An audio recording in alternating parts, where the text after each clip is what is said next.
everybody, welcome back to another video by Pyrrhic and Victoria. I'm Pyrrhic. And I'm Victoria. And welcome to the 7th episode of our Lore Olympus analysis video series, where we are starting with episode 126 now of the comic. And if you've watched this far in the series, just a heartfelt thank you from us. If you enjoy these videos, feel free to give a like and subscribe to the channel if you haven't already. Leave us a comment below telling us what you think and going over anything that we might have missed in our agonizingly detailed discussion. Because as you've noticed, the trend as we've been going on is we've been able to cover a smaller volume of episodes, but the level of detail that we're going into is becoming like laser focused.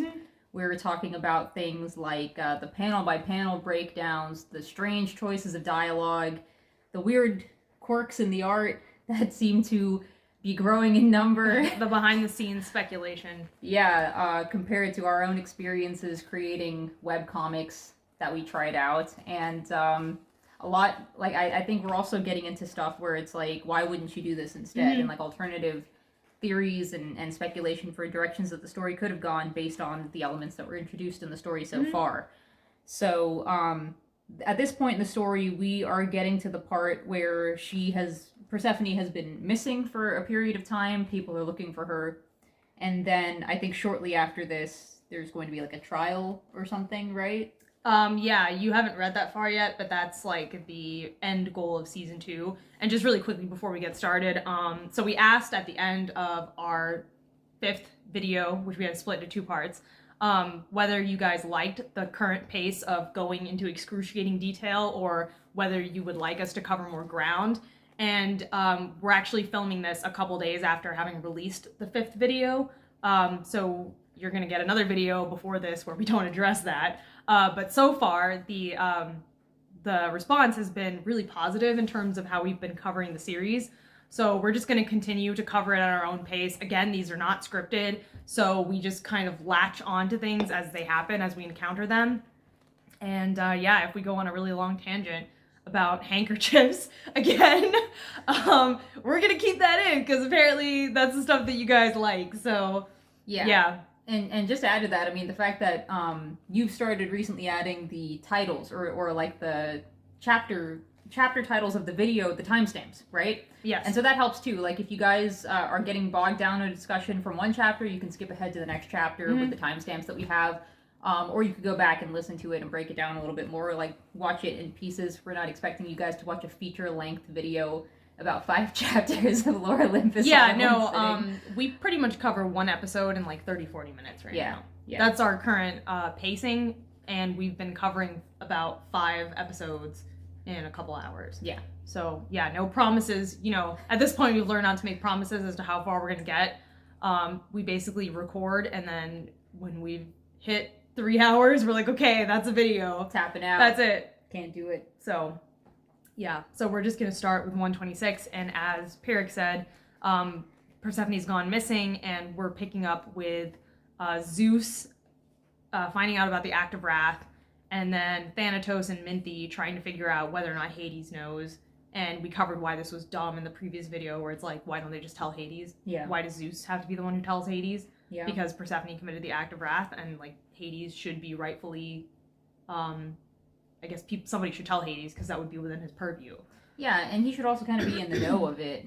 Yeah, it's directly, that's what I'm saying, it's directly within his scope of duties, and he would be interested if someone was able to evade his shade tracking ability, and was able to get a bunch of shades into the underworld without his knowledge. So Hades should want to know that this conspiracy is going down. Yeah. So I don't know why Zeus isn't telling him, and I don't know why Thanatos, Minthy, and Thetis aren't telling him. Yeah. So this episode's called The Rub. Hermes, said Thanatos as Hermes was about to beat him up. You just couldn't drop it, could you? Says Hermes. You mess with me and you mess with my money, big mistake. And then he like throws Thanatos to the ground, but Thanatos never actually hits the ground. And then Minthy's like doing the, I don't know, some kind of 80s dance in the background. I mean, it's just so confusing because in that first panel where where Hermes grabs Thanatos by the collar, he doesn't look like he's sitting down at all. Yeah, not only that, it's flipped. Yeah. It's a totally flipped perspective. It's a flipped perspective. I mean, it's like on the other side of where they are. But their computer would be in the way. Yeah. Thanatos' computer would be in the way. Right, and so he doesn't look like he's sitting down. Hermes doesn't look like he's squatting. Again, he has to be straddling him. Yeah, I know. He's in that proximity to him, and he's sitting down. And so he just shoves him onto the ground. But he doesn't fall to the ground. No. I guess he's still in his seat in the next panel. He is on some kind of rocking chair. I know. Where he just goes, whoa. And then Minty gets mad at Thanatos, even though she sees Hermes beating him up. Yeah. You've thrown Persephone, Demeter, and me under the bus. And for what? To try and please a being who clearly doesn't give two shits about you. Hey. And the composition here is, like, pretty bad. Like, most of this panel is just empty, and there's nothing in the background. That's most of these panels now. What are you trying to achieve? Hades needs to know what she's really like. Ha ha ha ha ha ha. Look, friends, here's the truth. And everyone's doing, like, this kind of, like, Emperor's New Groove style body language. It is no concern of mine whether your family has... What was it again? Food? Ha! You really should have thought of that before you became peasants. Hey, you flubbed his big line. Look, friends, here's the rub. Oh, right, here's the rub. The rub-a-dub-dub, 2 schlubs in a tub. Minty isn't gonna value you. And you can tell Thetis that Zeus is never going to leave Hera. Never. Ugh. Again, disembodied hands. But this is such a wasted panel. He doesn't have to say never gonna leave Hera. Never. Like, what does that add? It's not funny. No. It doesn't add anything to the story. It just feels like padding again. But the other thing is, I just want to note really quickly that it used to be that Hermes and Minty were 2 totally different reds. Yeah. And now they're the same color. You know, Hermes used to be a much brighter red, and Minty was a darker burgundy, and now they're the exact same color. Yeah, he was like I guess you would call it like a carnelian. Or it was like a true red. Yeah. And then Minty was like a muddy, dark, like, burgundy red. Yeah. Now they're the exact same color. So you're already seeing the colors start to kind of degrade compared to where Lore Olympus was in the beginning. Hades is the god of the dead, the king of the underworld. Did it ever cross your mind that a 50-foot tall scythe-wielding goddess might be, you know, his flavor? And again, it's like, this could have been 1 panel. It doesn't need to be like 3 panels of Hermes making silly expressions. Well, not only that, because it's strange that Hermes is saying, like, Minty, even if you did tell Hades about what Persephone did, Hades isn't going to care because that's exactly his type of woman. It's like, then why are you getting so upset at her telling Zeus in the first place? Yeah. Because it's like, Hades is not, she's not going to get in trouble because Hades is going to be cool with it. And what's Zeus going to do? Zeus isn't going to punish Hermes. He's not going to punish Demeter. He's going to punish Persephone for committing the act of wrath without a permit. But Hades is going to stop that punishment from taking place because he likes that. And that's exactly what ends up happening. And that's the implication that Hermes says. The only thing I can think of is that Demeter didn't want anyone to find out about it, so that's why he's mad that they're telling Zeus. Well, he says, you've messed with my money. Yeah. It's like, you have to give the money back now that they found out? Yeah, Demeter said, I'll give you this bribe money to keep your mouth shut, but if I find out that, like, any word of this leaks out, then I'll expect it back with interest. But that's dumb, because didn't she know that they could find out independently without I know. Hermes' cooperation? Hermes had nothing to do with them finding out. They just went to Helios, who Demeter couldn't bribe. So why would she tell Hermes that if anyone finds out about this, I'm going to take my money back? It's not like Hermes is the only source of truth. Exactly. So like they could have gotten it from Helios. They could have gotten it from the records, which is what Thanatos initially, like how Thanatos initially found out about it. Yeah. So Hermes getting super upset and going like, I need to protect my money. It's not like they went snooping in Hermes' house and Hermes wrote it down in his diary or something and they took the information because of Hermes' fault or Hermes' oversight entirely, and then Demeter would be like, oh, it could have only come from Hermes. Yeah. Like, if somebody finds out, it's not only Hermes' fault. No. That'd be like if I do poorly, like, at work, and then I start beating you up, and I go like, oh, it's your fault, because you got in a fight with me that one time. But it's like, there's so many reasons why I can be doing poorly at work. It's not just your fault. Exactly. I mean, it just doesn't make any sense to blame Hermes. No, because like you said, Helios is the source of the information. Yeah. If she really didn't want it to get out, then she could have, gotten Helios to keep his mouth exactly. shut. But then that brings the question, how did Hermes even find out? Is it because he works with Helios or something? I mean, like, what am I missing here? Because Hermes was the one who brought the souls to the underworld. Okay. So he in that chapter in, like, episode 50 or 60. I mean, I don't blame you because it happened like 60 episodes ago. Yeah. But in that episode where they show Demeter bribing him, it's because he was the one who ferried the souls to the underworld. Yeah, so then if they have a record of those souls being in the underworld, again, I guess Hades just isn't paying attention. No, he's spending all of his time like chasing around his employees. Yeah. Either Minty or Persephone. Yeah. So, and then he has like no kind of... There's no point to him being here. He just says like, why are you pushing this issue when it's not going to work out in your favor? And then he just walks away. Yeah, because, I mean, but he doesn't even react with any sort of negativity. Like, yeah, I know what she did was terrible, but you don't understand, like, why she did it or something like that. I mean, for him to go along with it just for money kind of makes him a terrible character. I don't understand why the act of wrath that Persephone committed, everyone's just fine with it. Yeah. Like, if there's no in-universe morality that they're breaking here, because the gods don't seem to think that mortals are worth anything, then why does anyone care about her committing an unsanctioned act of wrath? Yeah. Like, you can't have your cake and eat it too. You can't have it so that, like, killing a bunch of mortals is terrible, but then all of the gods, when Persephone does it, nobody thinks she's a terrible person. Yeah, because, like, morals are a dime a dozen. Who cares? Yeah, so then if that's the case, then why does Zeus care?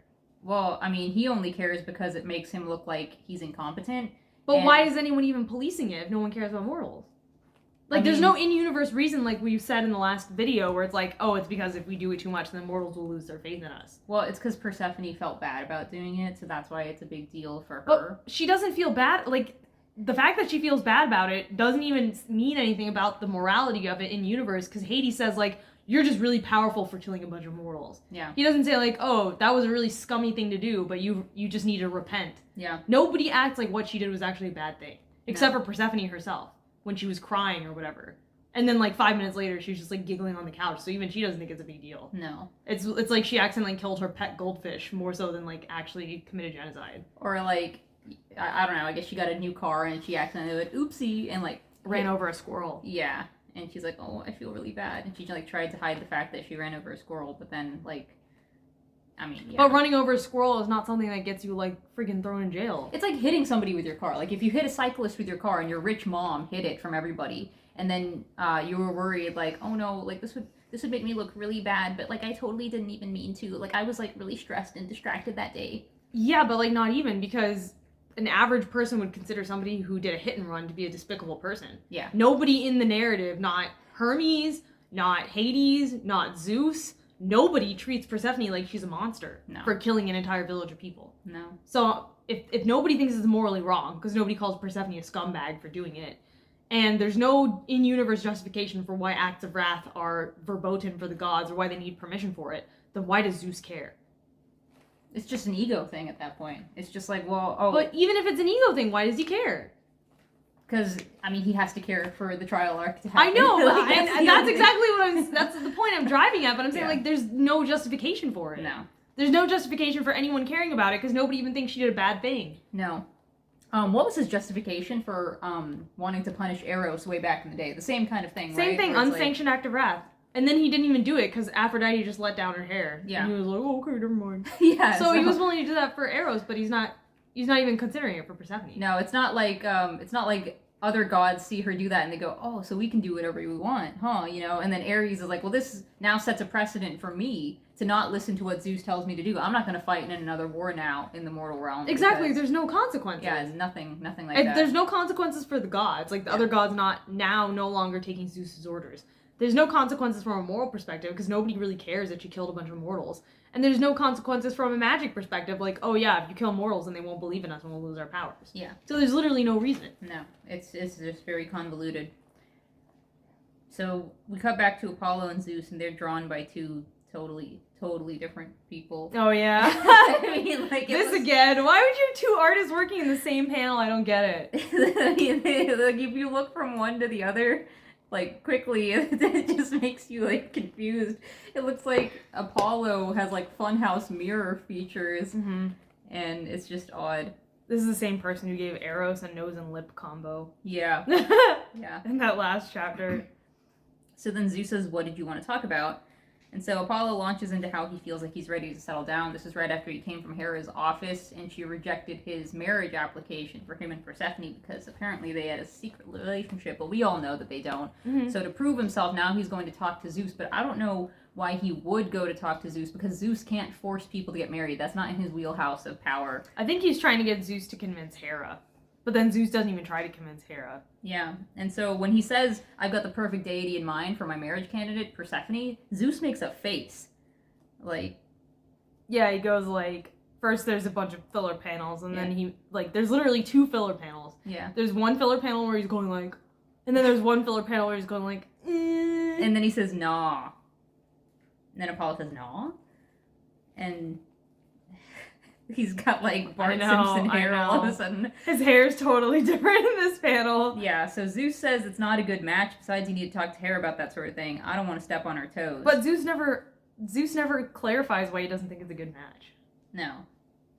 And so Apollo just kind of makes a face, and he says, you're such a thoughtful husband. Thanks for hearing me out. Can I offer you any assistance with whatever you're doing at this very moment? Like, it's such a weird interaction. It's so weird. It's like, hey, I want to marry Persephone. Nah, you're not a good match, and that's Hera's jurisdiction. And then we don't know what Apollo's thinking, because I don't think we ever get a look inside his head. Never. He's not thinking, darn, so, I mean, really, Zeus? Like, can't you talk to Hera? Like, Hera, she's a little... You know how Hera gets. She can be a little picky, or she has a grudge against me because of...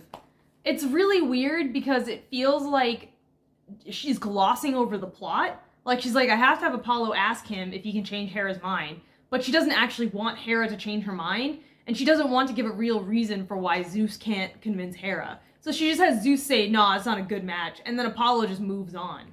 When in reality, nobody would do that.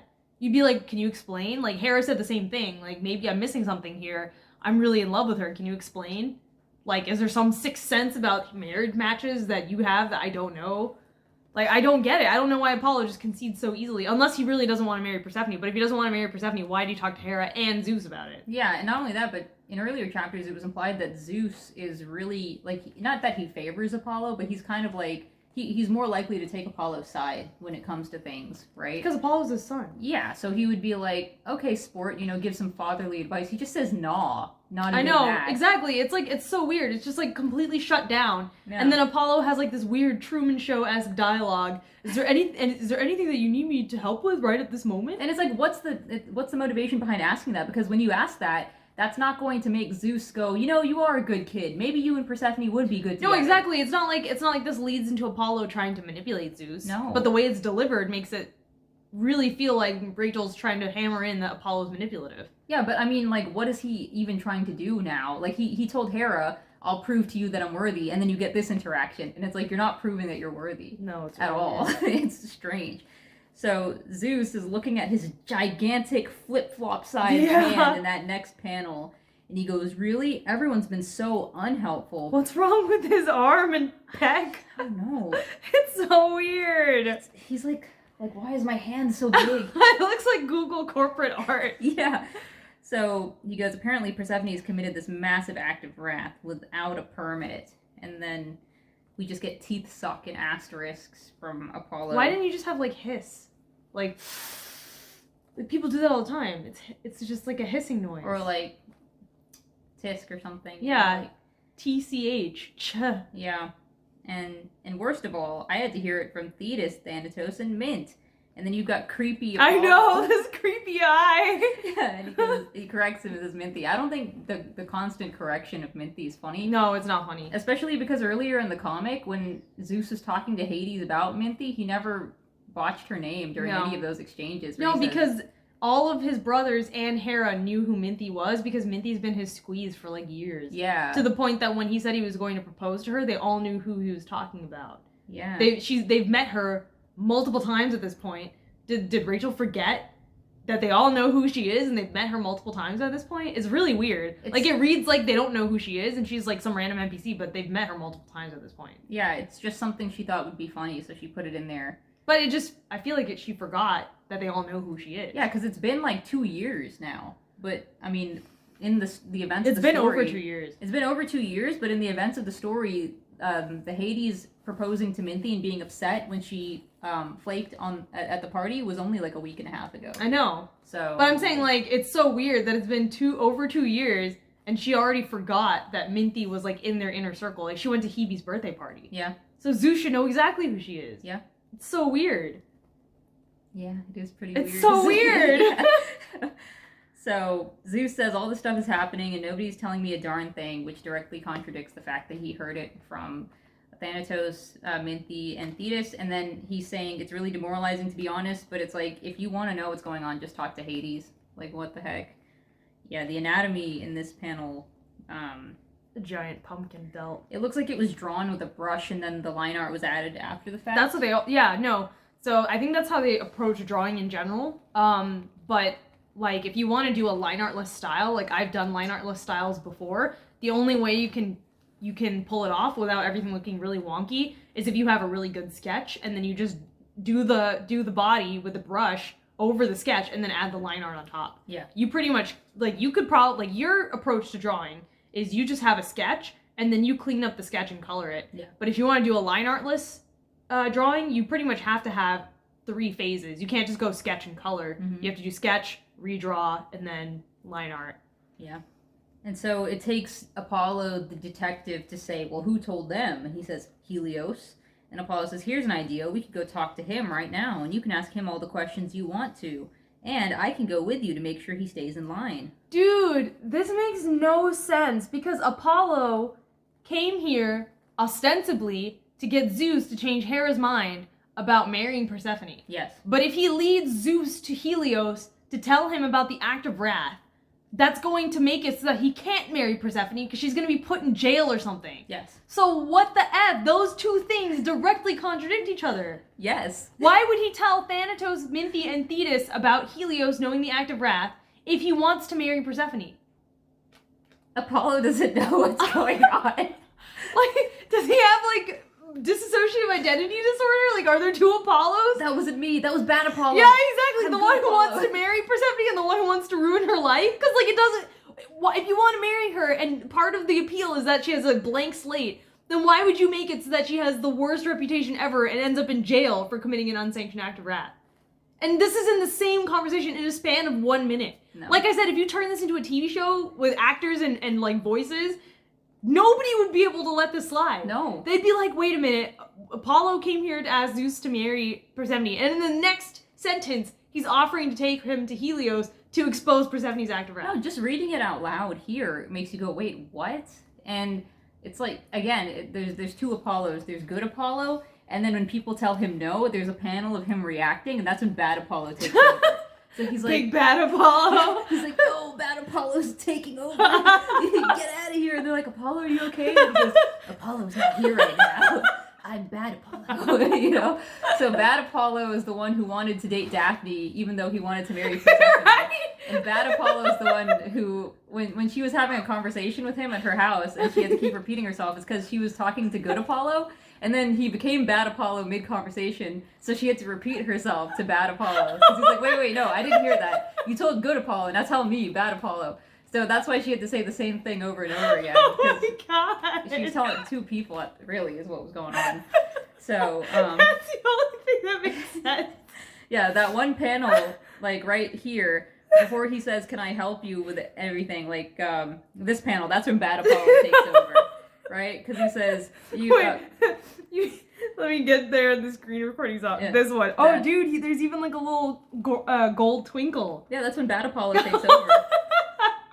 This is good Apollo, and then after Zeus is done talking, it's like, bad Apollo, done! Yeah, And then, there's even a twinkle. yeah. When he takes over. Yeah. So, that's bad Apollo. Yeah. I mean, that makes more sense than what's actually going on. That's the only way you can make sense of his conflicting motivations in the same scene within sentences of each other. Yeah. And so then he reveals that he saw Hera has been using her shape-shifting powers to be Persephone. Hey, look. Gold sparkles again. Yeah, because it's bad Apollo. And then we have this black and white sketch, and it looks like she's got the shadow of, like, a penis. under Oh, her God! Oh, my God! That's true! I don't know why they did that. Oh, my God! But... Hera can shapeshift in more ways than one. Yeah. It looks like she's packing some serious meat. And so he says, wait, surely she's already told you about this. Silly me. I'm sure she wouldn't step on your toes either. And it's like, I don't understand why he would pull this information out and tell Zeus about this, because what's Zeus gonna do with this information? Like, he just grunts. He doesn't even respond. Like, wait, No. Hera was pretending to be Persephone? Why?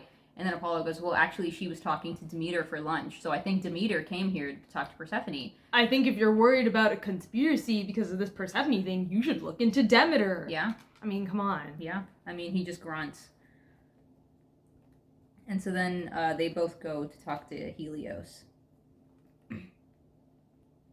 Then we cut back to Hades' office, and Eros is there, and he says, have you found anything yet? And then Hades says, no, stop asking. But, I mean, Hades is, I guess he's on Oracle again, Googling stuff. What are they looking for? What's he looking for? I don't know. I don't know what he's looking for. Eros came there. Why did Eros come there? He said, I checked out her university campus, Right, and she doesn't have any right. friends. Right. And nobody knows where she is. And then Hades says, I found this comb at a pawn shop. And that Yeah, was- so why would Eros say, have you found anything yet? What is Eros doing? Why aren't you taking to the skies and looking for her? I don't know. But, like, they couldn't have even said, like show the screen, and it's, like, hotels in the area. And then he goes, okay, I'll check this block of apartments and hotels. You check that block. If she was at that pawn shop last, why don't you just divide that area into, like, a 10-mile radius and look at motels around there? Yeah. She couldn't have gotten far because she doesn't have a driver's license. No, but she can't can drive. fly. She can fly. She can fly, yeah, but I mean, I don't think she would be flying around. If she was trying to keep a low profile. Exactly, so she would probably be on foot, Yeah. right? Because, I mean, Hecate was able to piece together, what does a flat, broke person do? They go to a pawn shop. Similarly, you can say, if you're trying to keep a low profile, you're going to keep your head down, you're not going to fly, you're probably going to try to avoid doing anything that makes it obvious that you're a god or a goddess. She might even be disguising herself as a flower nymph, for all we know, right? So she's probably walking on foot somewheres, so she couldn't have gotten that far. And since we saw that She needed to put, she went missing yesterday. It's already been a night. She needed to put her head down somewhere. Let's look at the hotels and motels in the area. Yeah, and I mean, they showed Eros, Artemis, and... They could have even asked the motel person how much the comb sold for, and then look at hotels within that budget. Motels within that budget. Oh, yeah, the pawn shop person. Yeah. But no, they didn't. But it's odd because they showed Eros, Artemis, and Psyche in a car driving from the underworld to someplace else, and he had to use a passport. But then he flew to Hades' office, but we don't see another thing of him with a passport. And I don't think we ever see anybody using a passport when they teleport between realms. No. So the passport thing, it kind of raised more questions than provided answers. I reread the first couple of chapters, and that same guy with the passport showed up in the episode where Persephone drives Hades' car to Olympus. So that guy showed up as, like, border security, but Hades waved at him. So I'm guessing because she was with Hades, it was just waved off. Yeah, but I mean, that still doesn't, like, because when she flies back to Olympus to run errands before she buys the handkerchief, is she going past the border and giving them the passport? She also flies to the underworld during the school day to confront Hades over ripping out that guy's eye. Yeah, and then from the underworld, they fly back to Olympus to go to the hospital. But we don't see any more passport stuff. No. There's no sky, like, border patrol at No. all. So... The teleporting and the flying just introduces plot holes. Yeah, so... It's just strange. So Eros gets a ring on his phone. It's Artemis, and he goes, Artemis, did you find out anything? Oh my god, that outfit is so bad. It looks like a onesie. Yeah, and he's like, got some volume in the bottom. And the top. Yeah, so it's just not very figure flattering. No, it looks like a baby's onesie. It looks like he's doing baby role play. It probably crinkles when he walks. My god! No! Oh, and this is your favorite scene! This is your favorite scene! Yeah, so Artemis says, no, I messed up. Zeus saw me. I think he knows. Look, you don't know that for sure. Besides, why would you looking for Persephone raise any red flags for Zeus? Why indeed, Eros? Why indeed? Why did you tell Hera not to tell Zeus in episode 119? You idiot! Yeah, because, like, the whole thing here is, like, I guess he's trying to say, like, hey, you and Persephone are friends, so if you're looking for her, you could just say, oh, yeah, I was just looking for Persephone because I just saw her, I wanted to talk to her, not to imply that she's missing. But it's not clear because, first of all, she wasn't casually looking for Persephone. She was, like, hunting for Persephone with a pack of dogs. And she wouldn't tell Zeus what she was doing. If she wanted to keep a low profile, she would have said, oh, I was just looking for Persephone. I wanted to talk to her about something, and she was just here. Like, I just missed her, apparently, according to the nymphs, right? Mm-hmm. And then he'd be like, oh, okay, well, if you see her, let me know, because I'm looking for her, too. Mm-hmm. Right? But no, she had, like, a piece panic of clothing. Attack. Yeah, a panic attack, a piece of clothing. So, I guess he's misinterpreting, because she wasn't just looking for Persephone. She was, like, desperately looking for Persephone. No, but they told Hera not to tell Zeus that they're looking for Persephone. So then here he says, why would you looking for Persephone raise any red flags for Zeus? Red flags for what? Yeah, I don't... Like, what are you talking about? They don't know about the Act of Wrath. Mm-mm. Eros and Artemis don't know about the Act of Wrath, so what the F are they talking about? What red flags could Zeus possibly know that they want to keep from him apart from the Act of Wrath? Maybe they're saying red flags for the fact that Hera impersonated Persephone. No, but they tell Hera not to tell Zeus that Persephone's missing. Or I guess before she impersonates Persephone. Yeah. Oh yeah, because she's like, "What's this all about?" Yeah. And then they tell her. They say, "Don't tell Zeus." Yeah. So don't tell Harry. Peter. And I won't tell Harry. No, don't tell Harry. Why wouldn't they want to tell Zeus? I don't know. I don't understand. And then here he's like, it's not a big deal. Doesn't raise any red flags for Zeus. What red flags? Yeah. What are you talking about? Eros is like a conundrum. he should. I'm about as lost as he looks in that panel. Yeah, that gives us all the answers we need because his brain, the volume of the gray matter. His brain's probably smaller than his ear in this panel. Yeah. Unless that little curl in his hair is an extension of his skull. That's where his brain matter. That's where it rests. It droops over his skull like a cloud. Yeah. So she says, I guess you're right, but still, he was weird about it. It really threw me off. Was her hair always that long? No, it wasn't. That's what I just noticed here. It's like really long in this panel. Very long, yeah. She says, I didn't find anything, did you? And he said, Hades found a comb of hers in the underworld, so we think she must be somewhere in the city. But he looks like he's trying not to tell her, like, Hades found a comb. Yeah, he looks like he's trying not to tell Hades, and Hades is, like, looming in the background with a creepy expression on his face. Eros, give me the phone. Seriously. I gotta go. Help me, So she says, okay, and then we really don't have any leads, but, I mean, I don't know who's saying that. Because it's just in white. Why do people always hold their phones, like, so weirdly in this comic? Like, she's holding the phone like this. Okay. But it should be like this. It should be like this. It's basic. But she's holding it like this. Like, it's really weird. Arrows? Yeah! Help me. No wonder these clowns can't find her. Yeah, so, then we see Hades in a car, I assume. The car is... Pretty big assumption.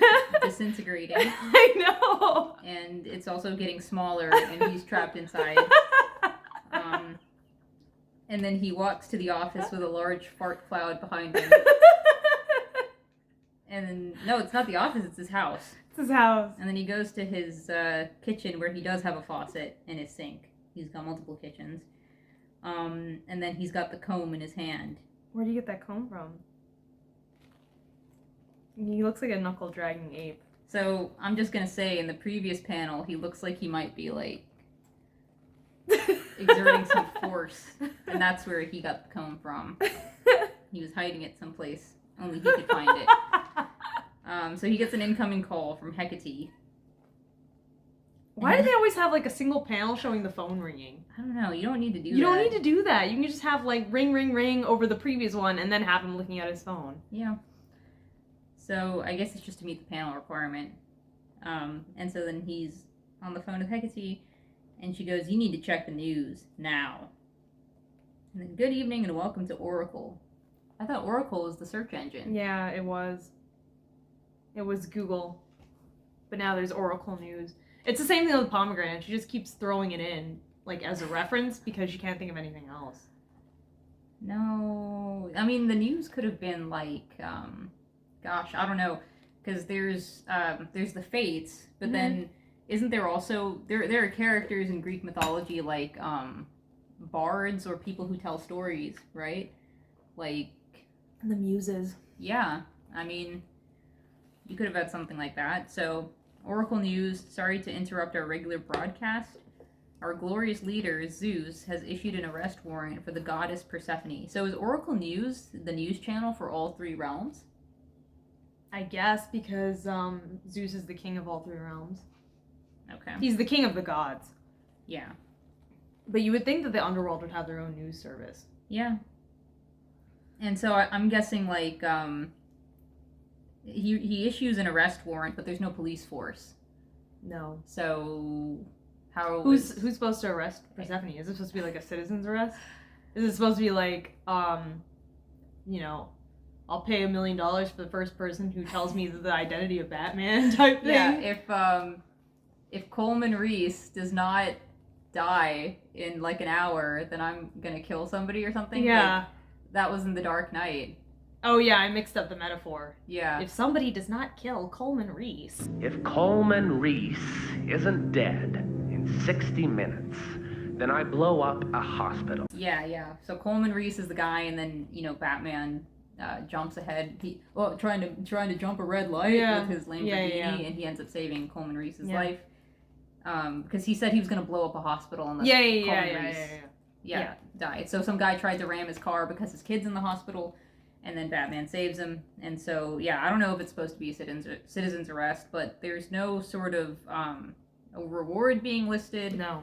He says, Zeus has issued an arrest warrant for the goddess Persephone. She is wanted for committing extreme acts of wrath in the mortal realm without a permit. And we've got a panel of Hera looking distraught, failing to declare these acts of wrath to the authorities. The authorities in this case, I guess, being Zeus. What's wrong with Ares' hand? It looks like a paw. Oh, I guess they're their little role play. Yeah, their little role play. It's like Tusk or the Human Centipede. They're into extreme acts of body modification. Oh my gosh! And so they're looking at it on their phones, and the broadcast continues, and committing conspiracy and treason against the Triarchy. And you've got Hermes watching it on his television, looking upset. If you have any information on the whereabouts of the goddess Persephone or her mother Demeter, please contact the anonymous tip line below. And you've got Athena and Hestia. I don't know why Demeter's in modern. I guess because she's staying in the mortal realm right now. She's in a hotel. Yeah, she said she'd be there for like business. So she's still in the underworld. Yeah. Or no, Olympus. The color palette would make you think it's the underworld, though. Yeah, the color palette looks like the underworld. Yeah. I was just confused why she wasn't in ancient clothing. But I guess it's because she's still supposed to be in Olympus. And so they are both wanted. So Hades looks gobsmacked, and then that's the end of chapter 126. Why didn't they, follow up with Demeter? I don't think they ever cover what Demeter was doing while she was wanted in the next, 10 episodes. Demeter's also wanted, and she's just in a hotel room. Yeah, so I would guess that the concierge at the hotel room would do the same thing and try to perform the citizen's arrest. Yeah, but she wasn't even on, the Zoom call later. No? Yeah, we read up till chapter 135, and she's nowhere to be seen. But she was also wanted. It's really weird. Yeah. I guess they just kind of forgot about it. They just kind of forgot about Demeter. Persephone asks, "Where's my mom?" And Hermes says, so that's something to get to later as well. So artistic rendition. Yeah, the text size is tiny for this chapter title. It should have been extraordinary rendition. Yeah. So he beeps his car lock, and his car is even smaller now. And there's a woman. Yeah, there's a woman in the background, staring at him, giving him the side eye. It's really weird. She's walking with coffees outside in a void street where there's nothing else there. I think she stole those coffees, and she's hoping he won't notice that she stole the coffees. I thought it was just because it's that's Hades, king of the underworld, but I honestly couldn't tell you why. And it's a really weird shot because it's not like it's an establishing shot, because if it was, a better version of this would be from a worm's eye view. You have a pan up, Hades standing there looking determinedly up at the building or whatever, and then him in his car, or in 3/4 view that's also slightly at an upward angle, And then you can have a lady in the background like side-eyeing him because he looks so like determined and scary. And then you could have his eyes flashing red too. Yeah, and then you could even have a paparazzi, because this building is Zeus's This is Zeus's right? building. Yeah, so that's what I'm saying. Like, it would have been more interesting if he was like angry, like really angry, and his eyes were glowing red. And then the lady in the background looks like scared. What would have been, I think what would have And been... then this also doesn't even look like the Olympus because it looks like the underworld. Yeah, it does look like the underworld. It took me a minute to figure out that it was Zeus's building, but what would have been nice, I think, and atmospheric, is if it's like a bunch of journalists and reporters with like a TV van, and they're like, here I am outside of Zeus's corporate headquarters, where they're going to have a summit to talk about what to do about the goddess Persephone. Oh, here comes Hades right now. And then all the cameras, you know, blah, blah, blah, blah, blah. And then they turn, and then they see Hades pushing through the crowd. And then people are taking pictures, and they're like, Hades, is it true that you and Persephone went to brunch? You know, you were the last person to see her. Is that true? Is it true that this is the same pink goddess that was seen leaving your home a week and a half ago? Yeah. Is it true that this is the same pink goddess who you pulled a guy's eyeball out for? Yeah. Et cetera, et Is cetera. it true that you've dumped your girlfriend, Minty, of many years for this pink goddess? Yeah, and like the rain is dripping on Hades, and he's like hearing all these things that he's done, and all this stuff that's happened between him and Persephone being like warped and twisted by the paparazzi as he's walking up to the building. Is it true that you gave Persephone a meritorious position in your company in exchange for sexual favors? Yeah, is it true that on her first day in the building she went to Tartarus, right? Yeah. Like, is it true XYZ? Like, all these things that have happened, all these odd things that have happened between them just being kind of blurted out. Were you aware of her unsanctioned act of wrath before she started working for your company? Yeah, like, how did you not see the shades enter under your watch? Like, how did you not notice the influx of souls? And then he's like, no comment, no comment. And like, Hecate could have been with him and been like, all right, folks, pack it up, you know, get lost. Circus is over. Yeah, get out of here. And then you could even have Megara and her sisters in the background, like, looking at him. Bodyguards, like, yeah, giving him an upwards nod, and then he, like, waves his hand. Because they never show up ever again. So I think that would have been nice and atmospheric, and then it would have really shown, like, oh, here he is, the king of the underworld, here in Olympus. He's rarely seen in Olympus, and you could have made it like a really big kind of spectacle. But no, there's a woman stealing coffee in the background instead. And so we see this, like, half panel of a building. But it's not even from the ground up. It's like a cut off of a building. It's so lazy. Yeah, and it's just got dashed lines on it that aren't even aligned with the edges of the building. Nope.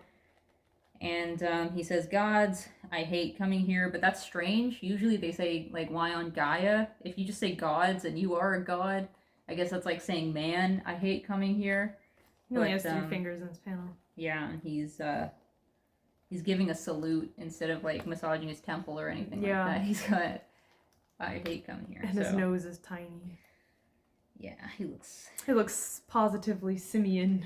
he looks very off-model and strange. So we cut to this strange abstract interior where a crooked door... It's not even open. No. Like, I can't tell which direction it's open in because the bottom doesn't imply that it's open. Yeah. The bottom is sealed. Yeah. Like, because if it was opening out, then you would expect for the bottom to have the same blue as the floor. Yeah. But it doesn't. The bottom is sealed. Yep. And if it was opening in, you would expect the door to be continuing onto the floor. But it's not. The floor is completely level. Yeah. It's just really weird. And he's not centered in the panel. No, and he's not on the side either to like make it look intentional. It's just like a big panel of nothing. A big nothing. Yeah. There's nothing in the background. There's nothing in the foreground. Hades is tiny. He's not even centered. And he's not even like intentionally put to the side. Like, it's just like 95% nothing in this panel. And he's not casting a long shadow. It's just awkward. You can have minimalist composition, but it still looks nice. Like, if you look at the original art, it's not like there was a lot of detail in the art. Yeah. But if you wanted, like, this panel executed in the original style would have the door be much bigger, and it would have had the light making a huge arc across the character. So the character's like bisected partly in shadow, partly in light.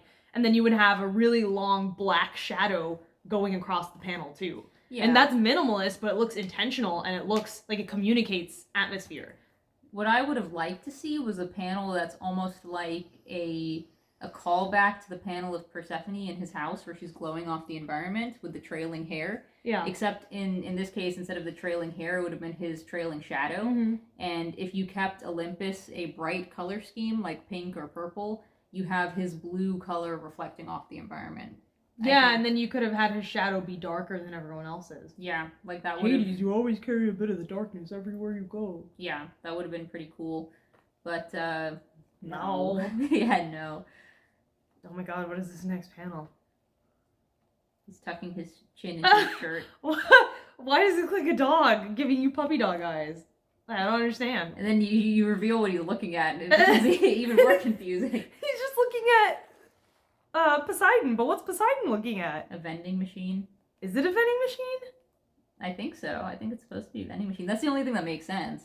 It's like a lateral thinking puzzle, right? Yeah. Like It's just a square. If there's a dead person in a room with a puddle of water on the floor and they've been stabbed but there's no knife, were they stabbed with an icicle and the icicle melted? Yes. If Poseidon's in a room and he's looking at a large cube and you know it's like a corporate building and it's giving off light, it can't be a refrigerator. So it's a vending machine, which is basically like a refrigerator but in a public space. So I just, I had to like use my brain to... These are like visual riddles. Yeah, to think that it was a vending machine. And then you have the really low DPI zoom in. Yeah, because it's the same Same one. picture. Yeah. And this keeps happening in these batch of chapters where they'll zoom in and it'll be such low quality pixels per inch. Like, it's really bad. Yeah. So he says, I don't suppose he mentioned anything to you before putting out that press release. And Poseidon's like, nothing. But why would he? Well, I mean, what is Poseidon? Poseidon has nothing to do with it. It would be Hades that he would put the message out to because Hades has already talked about liking Persephone, A. So as a personal courtesy, you would think he would tell Hades. And B, because it's Hades' realm that got bamboozled. Yeah. Like, this is so stupid. Yeah, Poseidon has nothing to do Why with it. didn't Zeus tell Hades? Hey, that girl that you had a crush on, turns out she committed an unsanctioned act of wrath right under your nose. And there's a giant conspiracy trying to hide it from both me and you. He could have texted him. Like, I don't understand. But Poseidon's baby isn't wearing socks in the next What's wrong panel. with its fingers? The baby? Yeah. Oh, I don't know. No, in this panel. Hey, can you hold him for a sec? Oh. And then it just says sticky. Why is it sticky? Sticky baby? Why is it sticky? What's wrong with his hands? Does he have some sort of, like, disease or something? What's wrong with his eyes? Like, this baby looks really horrifying. Yeah, but, I mean, that doesn't even make sense because Hades has had dreams about having a baby, so now he's all baby repulsed all of a sudden. Yeah, exactly. And he's around sticky dogs all the time. Yeah, so, exactly. Like, what's the difference? Poseidon produced that can of whatever he's... What is that, pomegranate? No, it looks like tomato juice. Tomato juice from absolutely nowhere, and the baby is being strange. And you got Hades making a Squidward What's that face. line? I guess it's like a bubble or something. A bubble from the baby. That they forgot to color? Maybe. How are you holding up? I've been better. Hope things get better. How goes it? I've been better. I hope things get better. Bye. Goodbye. Oh, hello. How are you today? I've been better. How about you? So Poseidon's ears change back all of a sudden to the correct Oh ears. yeah, in the previous one he had normal ears. In the panel right after that, his ears are normal again. What the So F? it's like, what's even the point? No, all of the panels of Poseidon up till now have been normal ears. Oh my god. Yeah. They forgot to make his ears fish fins, but his baby's ears are fish fins. It's not his baby. What the heck? Yeah, and he'd be like, hey, I've got your son. He goes, that's not my son. He'd be like, wait, what? No, that's just I'm not Poseidon. Yeah. Because he looks like everyone else with just regular ears. He's like green Zeus. That's what he is. He's broccoli Zeus. I hate it when he gets like this. Aren't we meant to discuss problems like this as a group? Yeah, he has normal ears in this panel. Yeah. What the heck? Yeah, try telling that to Zeus. What's wrong with his face? It's like creepy looking. What's wrong with his eyes are almost conjoined. It's like a Sonic character. Yeah, he looks like he has visor eyes. Yeah. So his assistant says, go on through. He's waiting inside. And they remembered Poseidon's ear. Where's Thetis? Isn't that her job? Usually? Yeah, it is. It is. And so they go into this conference room, and Zeus is sitting there, and he goes, thanks for joining me at this late hour. So this is Friday night. Wait. No, it is Friday night. The arrest warrant comes after Hades comes home from work. Yeah. There's the arrest warrant, and then everyone's watching it in their pajamas, and then Zeus calls a meeting after the arrest warrant. Okay, so it's Friday night. Yeah. This is bull crap. You didn't think of giving the two of us a heads up before publicizing that PSA? But it's not a public service announcement. It's an arrest warrant. Yeah. And they forgot to draw Poseidon's ears again. Yeah. And one of Hades' arms is way shorter than the other one. I know. And Zeus says, I'm the king of the gods. I don't need to ask for your permission. And then they just glance at each other. And Poseidon's ears are normal again. And then they glance back at Zeus. And it's a complete waste of panels. It's such a waste. What does that accomplish? They're not even in the same plane of vision. No, so they're not. Hades not would have to be... Hades is looking at the wall, and Poseidon is also looking at the wall. Yeah, so... Like, what the heck? Yeah. They're not even looking at each other. No. You're biased, and I want to save you the trouble. That's not true. His reasoning for not contacting Hades is not because he was biased and he wanted to save him trouble. It's because he wanted to prove that It's because he wanted to prove that he's competent. Yeah. And why not just say, I don't need to tell you guys for every little thing I do. I can figure this out on my own. That's the justification that we've been given for, like, so many chapters before this chapter. And why are you switching it up right now? Like, it's just confusing at this point. But he should have told Hades, because Hades was directly involved. It was his realm, not Zeus's. But, I mean, if he decided not to tell Hades, why would he then go, like, switch it up? Because, you know why she decided to switch it up? Is so that she could have Hades say, biased, care to elaborate. Yeah, I know. Because it's like, if he said, look, I could have taken care of this on my own. I don't need you guys because I'm like the king of the gods. Then he never would have had to call a meeting. Exactly. With all three of them in the then first there would be place. no reason to have a meeting. Yeah, but she had to put something in this chapter. She had to come up with something. If Zeus thinks he's the one he's competent enough to do it on his own, why did he even call a meeting? Exactly. Why didn't Hades call a meeting and demand to see him? Because Hades should have been like seeing Poseidon in the lobby, and then Poseidon's like, oh, so he didn't give you a heads up either, and Hades would be like, no, why do you think I called this meeting? Exactly. Problem solved. No. And then instead of Zeus saying something to open the meeting, Hades could have been like, what the F was that? Exactly. It's my realm. What are you doing? It's my realm. Why are you issuing arrest warrants for my realm? Exactly. Easy. You should have contacted me first. Again, it's like this should have been Hades' prerogative. It's a first pass version of what should happen. But every single chapter is first pass. So when every single chapter is first pass and with no reference to the previous chapter, it doesn't even make any sense. No. Persephone clouds your judgment. True. It's a problem. It's a problem. It's a problem. It's a problem. Yeah, what the heck? He smelled that little circle. That could have been one. It could have been one panel. Yeah. Flary nostrils, Hades. Yeah, he looks like such a creep in this one. His eyes are like gargoyle eyes, and his ears are all the way up here. It's really weird. He looks like the Green Goblin. He's the Blue Boblin in this panel. Seriously, he looks terrible. And Poseidon says, that doesn't explain why you didn't tell me. Why are his ears vibrating?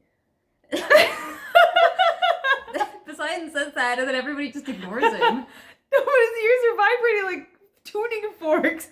What's going on? He's getting dry. He needs some water. Yeah. And Hades says, that's rich coming from the likes of you. But I mean, what do you mean that's rich coming from the likes of you? Because you don't follow that up with, what about you and Thetis, huh? Or like, what about you and Hera? Like, anything. He goes, that's rich coming from the likes of you. What does that mean? I don't know what that was in reference to. Yeah. I have no idea what that was in reference to. And nobody explains why he didn't tell Poseidon. Like, because Poseidon says, that doesn't explain why you didn't tell me. And then Zeus says, take a seat. I'm furious. Brothers, this is not about... And it's like, well, why didn't you tell Poseidon? No, you know what? Hades should have been like, that's rich coming from you. I bet if Persephone had just like freaking had sex with you, we wouldn't even be having this conversation right now. Yeah, like with Aphrodite. With reference to Aphrodite. Exactly. Like, you could have just finished the thought. Just finish the thought, Rachel. I'm begging you. No. Because I don't know what you're trying to tell me. Not allowed. Yeah, he's like, I'm furious. Yeah. Brothers, this is not about the act of wrath itself. It's about considerably more severe problem, an ever-growing lack of respect for us as the rulers of our respective realms. I've taken the liberty of providing some literature on findings from my investigation. And then cut to Hades' face. Oh no. And then it's an incident report with Persephone on it. Who wrote the incident report? I don't know, it doesn't say. An analyst? Zeus says, take your time to read over the details, and he looks so creepy. I don't know what he's doing in the background there. Or what this composition is. Why is he making that creepy face? I don't know.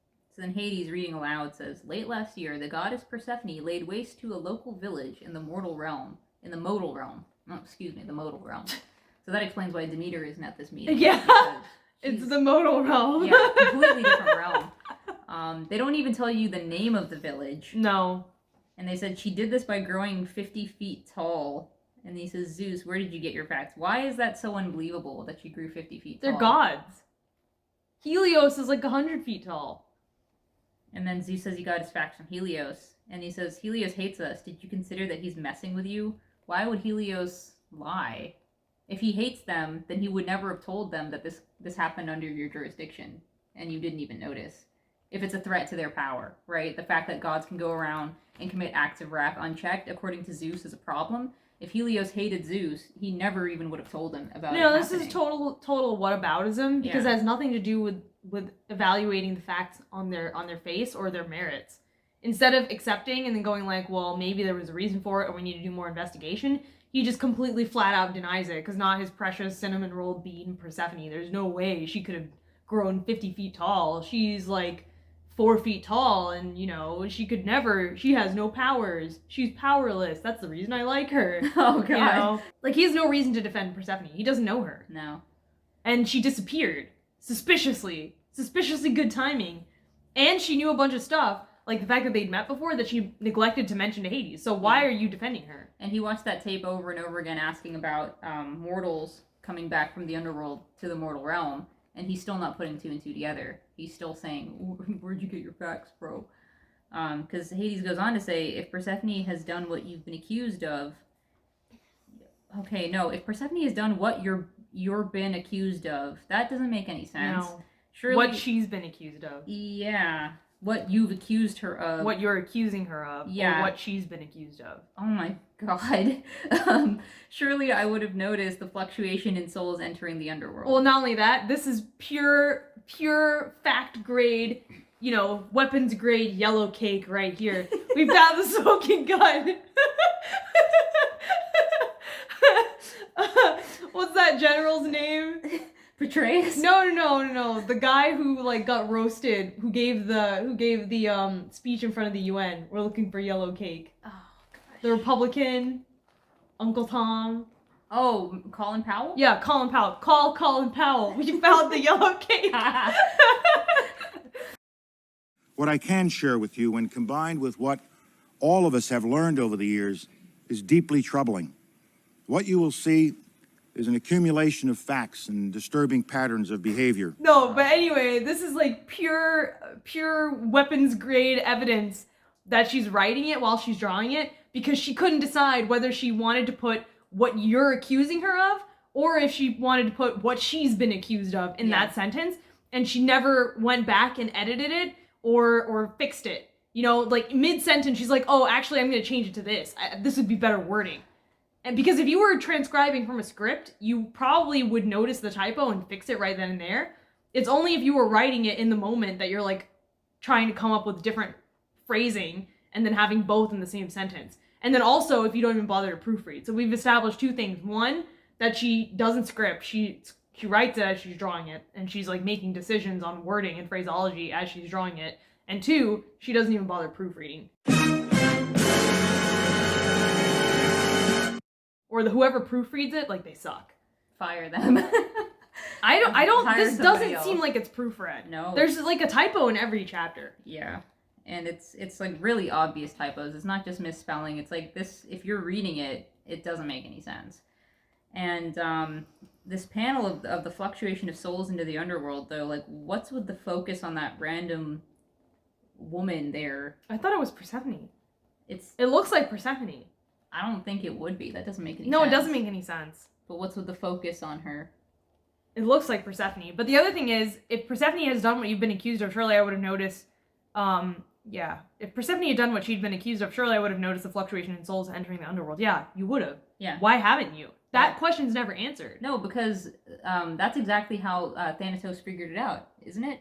Like because he had the records. Yeah, he saw the records, and he saw the fact that there was a fluctuation of souls in the underworld. Yeah, but Hades gets mad at Thanatos for finding that information. Hades is just a douchebag. But it's like, Hades, you're the one saying that surely I would have known, but it's like you would punish your own auditors for coming to you with that information. Yeah, so then Zeus brings up an entire other segment of the world that has never been talked about before until this chapter, when he says, that is precisely what I'm getting at, brother. Members of our courts are actively working together to hide information from us when we haven't heard anything about courts or the internal reporting system, bureaucracy, the hierarchy, nothing. No, the way that she's portrayed the kingship, it's more like a corporation than it is like an old-fashioned monarchy with a court system of nobles or senators or anything. So I don't know what he's talking about with members of our courts. It should be like members of our factions, members of our organizations, because court implies like nobles and implies freaking advisors, old school monarchy, but she consistently portrays the underworld in Olympus as run by like CEOs, like corporations. They could have even said members of our board. Yeah. Or trustees or something. Yeah. But no. The corporate equivalent of courts. It's because she's laying the ground for the trial. So he says it's a conspiracy. They don't respect us. We have to make an example of her. But again, like you said, there's no real negative ramifications for the fact. I mean, nothing changes. It's not like freaking Thanatos finds out about it, and instead of going to Zeus, he goes over to like Apollo first. And then Apollo uses it to undermine Zeus. And then Zeus is like, we have to put a stop to this. Because people who would seek to usurp our positions are using this stuff against us. There's nothing like that. It's not like Apollo was the one putting it together and was like, oh yeah, the Eros active rat that went unpunished. Now the Persephone active rat that's going unpunished. Zeus is just letting all these gods get away with anything. Meanwhile, the mortals are losing respect in us, And then Apollo is the one using it, gathering all this information, using it to undermine Zeus. Nobody's using it to undermine Zeus. Zeus just has, like, ego problems. Even Hera's not using it to undermine Zeus. No. There's no reason for this. It just comes from his inadequacy, like, issues. Exactly. So, it's all just very... pointless. It's pointless dialogue. And then you get this weird panel where Zeus is suddenly really far away when he was right behind Hades. So he just... now he's watching them from a distance with a ... It's so weird. And it's like, what's going on? Why? And then Hades looks really ugly in this panel. And he says, what do you mean make an example of her? Like, Hades, I guess he just has, like, reading comprehension issues or something. Because you made an example of a paparazzi, like, earlier in the comic. What do you mean make an example of her? Like, you're 2,000 years old. You weren't born yesterday. Yeah, he, like, ripped out a guy's eyeball and almost killed him. Yeah. So why is it, like, just desserts for that guy, but not Persephone? Yeah. And that guy just took a picture of him. He didn't commit a conspiracy that led thousands of shades into his realm completely unannounced. No. And then tried to cover it up. Yeah. And so he's actually got a point here when he says, even if she was guilty of this, my realm has not been impacted. That's true. Nothing has changed. Yeah, so that just brings into question again, why does anyone care about this? Yeah. It's not morally wrong. It's not impacting anyone's rule. Nobody's getting undermined or nobody's rule is being threatened or being, there's no instability as a result. Hades doesn't care. Neither does freaking, what's-his-face, Poseidon. So why does Zeus care? Yeah. He says, fine, it must be addressed, but dealing out a large punishment is a massive overreaction, he says, while breaking the table with his bare hands. His eye disappeared in that panel, too. And his face is, like, melting into his shoulder. I know. So, Zeus says, brother, if anyone else had done this, you would be on board, but he doesn't really specify any of his plans for what the punishment would be for this. So, again, it's like the most stock dialogue ever. It's like Mad Libs again. Yeah, it's the most stock dialogue. It's really shallow. Super shallow, just saying it for the sake of having something in the speech bubble. It's like Hades is mad, but we don't know why. Zeus is mad, but we don't know why. They're arguing, but there's no real, like, I don't understand why they're arguing. No, it's like, yeah, it's just confusing. And so Hades looks completely different again in this panel. He says, I put up with your nonsense because you saved my life. He's referring to when Zeus saved him from Kronos. And then he says, ask yourself if this is the line you want to draw in the sand. What line? He hasn't even verbalized what he wants to do as punishment. The punishment could be something as simple as, Persephone has to be under house arrest or something. But you know what? Like, this has no impact because Persephone and Hades aren't even together yet. They barely know each other. It would have been way more interesting if you saved the Act of Wrath for after they got married, after they got married, and then Zeus is like, wait a minute, or if you said, I want to marry Persephone, and then Zeus is like, you can't marry her because of this Act of Wrath. Yeah. Then there would be a consequence. You'd be like, you can't marry her. Yeah. Because of the Act of Wrath. It would be like in Pirates of the Caribbean 2, which starts with the wedding of Elizabeth and Will, which has been interrupted because they're being arrested for charges of piracy, aiding and abetting a pirate. So they can't be married, they can't be together, and they're also going to be possibly put to death or like imprisoned. And so that gives Will the incentive to go and find Jack Sparrow's compass. I mean, that's really convoluted by itself, but at least it's when Will and Elizabeth have already planned to get married. Yeah. And that's where he gets the motivation to go and get the compass. I mean, then Elizabeth gets put in jail. Yeah, because like if it had been the first movie before they even confessed their feelings for each other, and you had Will in prison, Elizabeth would have been like, "Oh, that kind of sucks, but I mean, I guess I'll just marry Norrington." There's not really anything she would have done or been able to do at the very beginning of the movie. Yeah, because at the very beginning of the movie, she wasn't ready to admit that she'd rather be with Will than with Norrington. Yeah, she was still going along with what her dad wanted her to do. Before she had a character arc. Exactly. So, I mean, this is like, they barely know each other, and he's like, ask yourself if this is the line you want to draw in the sand. And I just gotta say, in that panel, Zeus was all the way up against the edge of the panel. I know. And then they're like, no, make him a little closer. But his entire back just got cut off. So, just... right? He's just missing it. Yeah, it's completely straight, ruler straight. Yeah. So then Thetis shows up again, and the colors are completely different for the lobby. They're all purple now. Hades comes out, slams the door.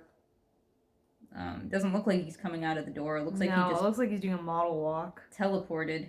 Yeah. And he's got the model walk. Thetis thinks that Hades looks mad, and then she smiles, a goofy smile. Then we cut to her later, humming to herself with a bottle of champagne. Her body's completely different from when she was seducing Zeus. Yeah. She looked like an 80s athletic character. Now she looks like Persephone. Yeah, now she looks very thick, I guess, is the terminology used. That's what the kids say these days. Yeah, so she comes in. I don't know where she is. I don't know where this is taking place. Yeah. I have no idea where she is or what's going on. That door doesn't even look like a door. It looks like a window. Yeah. She says congratulations, and then she starts spraying Thanatos and Minthy. But whose house is this? I don't know, but they were already drinking wine. Yeah, so what's going on? Yeah, and she says everything is going according to plan. I saw Hades leaving the office today, and he looked furious. I guess, just to confirm one more time, the plan was supposed to be tell Hades about the Act of Wrath. He doesn't like Persephone anymore.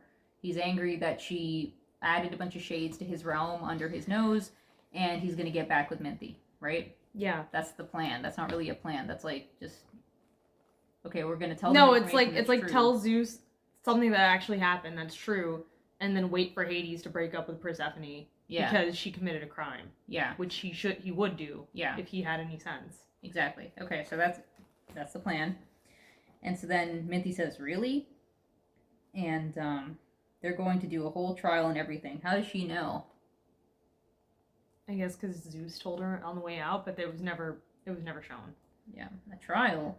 Yeah, I got the vibe from Zeus that he's going to make an example of her, just like he did to Prometheus. So Zeus didn't actually tell her anything. She got the vibe. This looks really weird. This panel looks really strange. Like, it looks like it was traced. Yeah, I mean, it does look quite odd. But I got the vibe from Zeus that he's going to make an example of her. Mm-hmm. So there's no real concrete... We don't really know how she understood the thing about the trial. No, it's all just like Thetis is one of those people with gossip. Yeah. Where half of it is just like made up. Yeah. Based on her gut feeling. She's like Dumois. Yeah. You know, like, oh, sources tell me, an anonymous source. But she is right because they do end up having a trial. Yeah. So I guess that's something. So then these two are talking, chatter. Why couldn't you have bothered to have like actual dialogue here? I don't know. Like, you couldn't bother to have like Thetis say like, oh yeah, it'd be so great to see her go down, and then Minthy say, Little Miss Perfect, I can't wait to see her face when, and then Thetis would be like, I know, she's such a dickhead, blah, blah, blah. Like, it'd be so easy to put like a couple sentences of catty dialogue. Yeah. He's like intersecting with the sofa. No, but this is all just like framed basically to make the two female characters look like total a-holes. Yeah, and Thanatos is the one who broke into Artemis's house. How come he's not?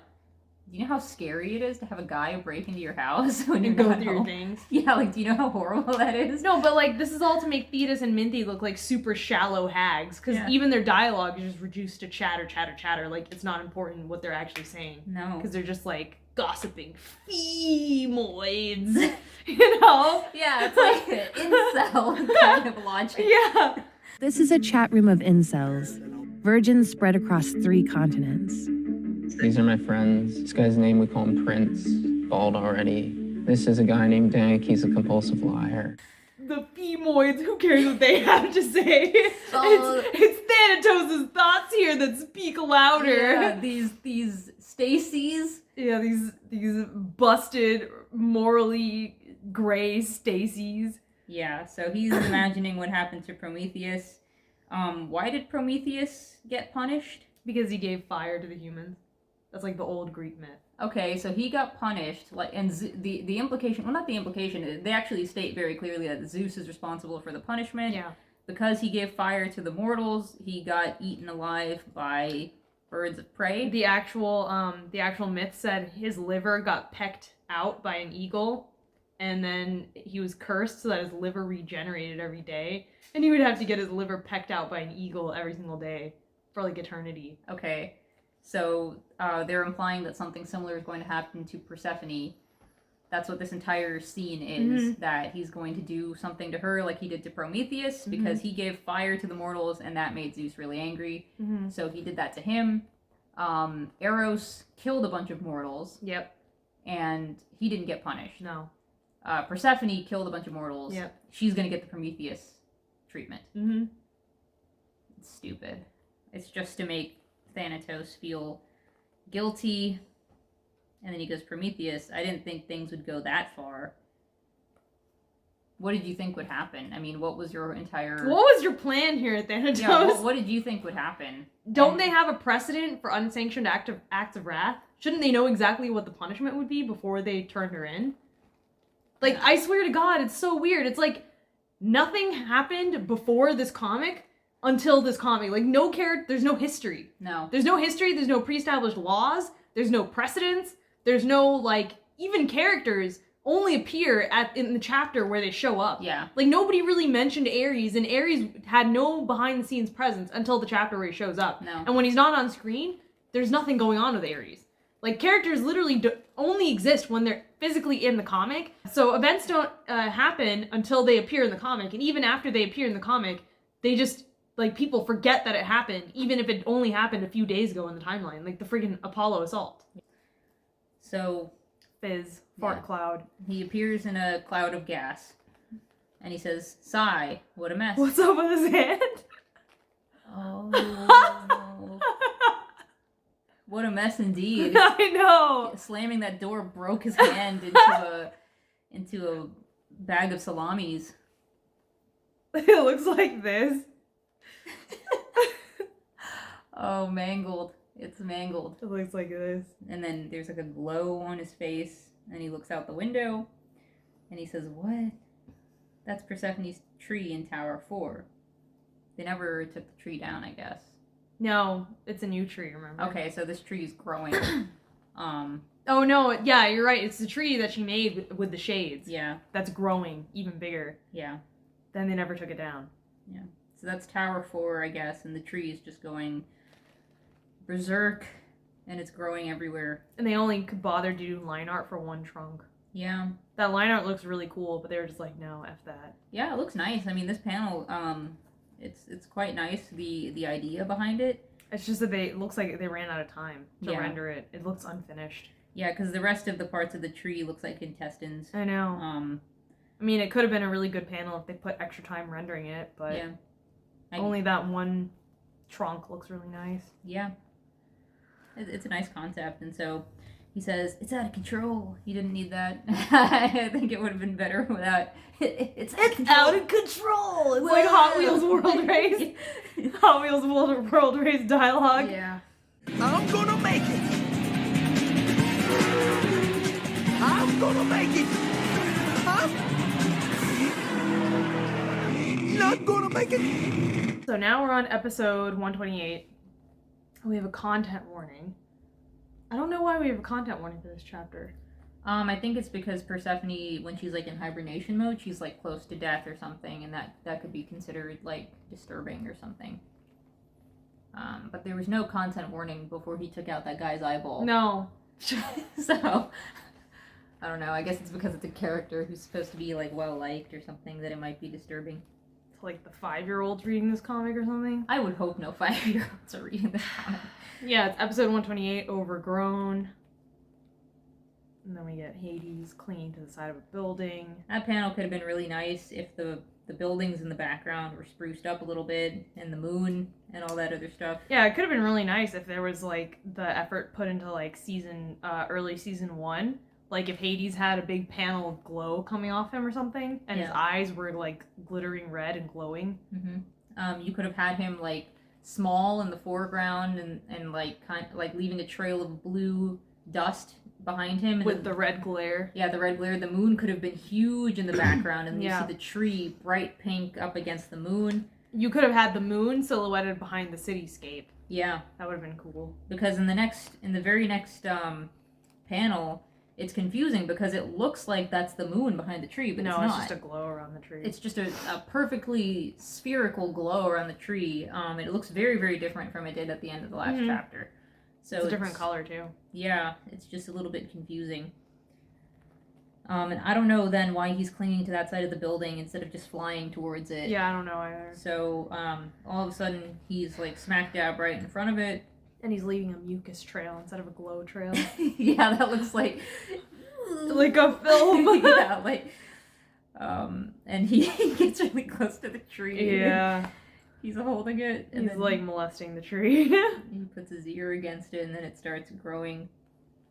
And then we get a panel of him just in the middle of nowhere. Yeah, I don't know what's going on here. Yeah, and then there's a pink glow down there now. Is he flying back away from the tree at like a big distance or something? Like you could have had, this would have been a moment where it would have been beneficial to have another panel with his eyes going to the side. So you see that he's noticing something off to the side. And then you just have this panel, instead of his entire body, which makes it look like he's moved, you just have the panel where his head, like the side of his head, his profile is framed, and you see his eyes are looking where that pink glow is coming from. But what is he even looking at? I think that's where Persephone is supposed to be, but it's like, how come nobody else can see that? Yeah, because then the next panel after it's like that, the brightest thing in the sky. It's brighter than the moon. No. The next panel after that is just him doing this Assassin's Creed type. No, he's dabbing. Yeah, he's dabbing and falling, and you don't really know why or where he's going to. This is a weird perspective shot in a comic that doesn't really have perspective shots. Yeah.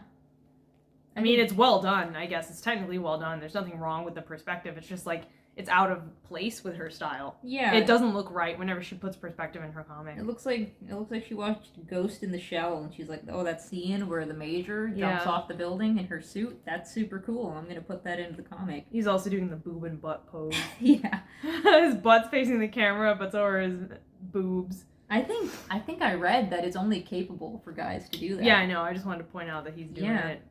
So it just doesn't look like a comfortable position at all. Dabbing on the haters by showing the goods, both of the goods at the same time. And then you cut to some person who is not a character. No, it's just some random person. Yeah, and she's holding a coffee and she's admiring the petals as they fall from the sky. I mean, what would have been cooler actually with this, I like the idea of the petals falling from the sky because it snows in the underworld. But if he looked out his window and he's like on the phone with somebody going like, this is crazy, we gotta find Persephone now before, and he looks out and he sees what looks like red snow. Oh dude, you could have had a really cool panel where he's like small and then you see a ton of snow falling and he's like small in one side of the panel and you see the snow falling over all the skyscrapers and then you could cut to the ground where it's like a typical New York sidewalk scene with a bunch of people walking around, but then they're all looking up at the snow. So it'd be like that famous impressionist painting, like A Rainy Day in Paris or whatever. Yeah.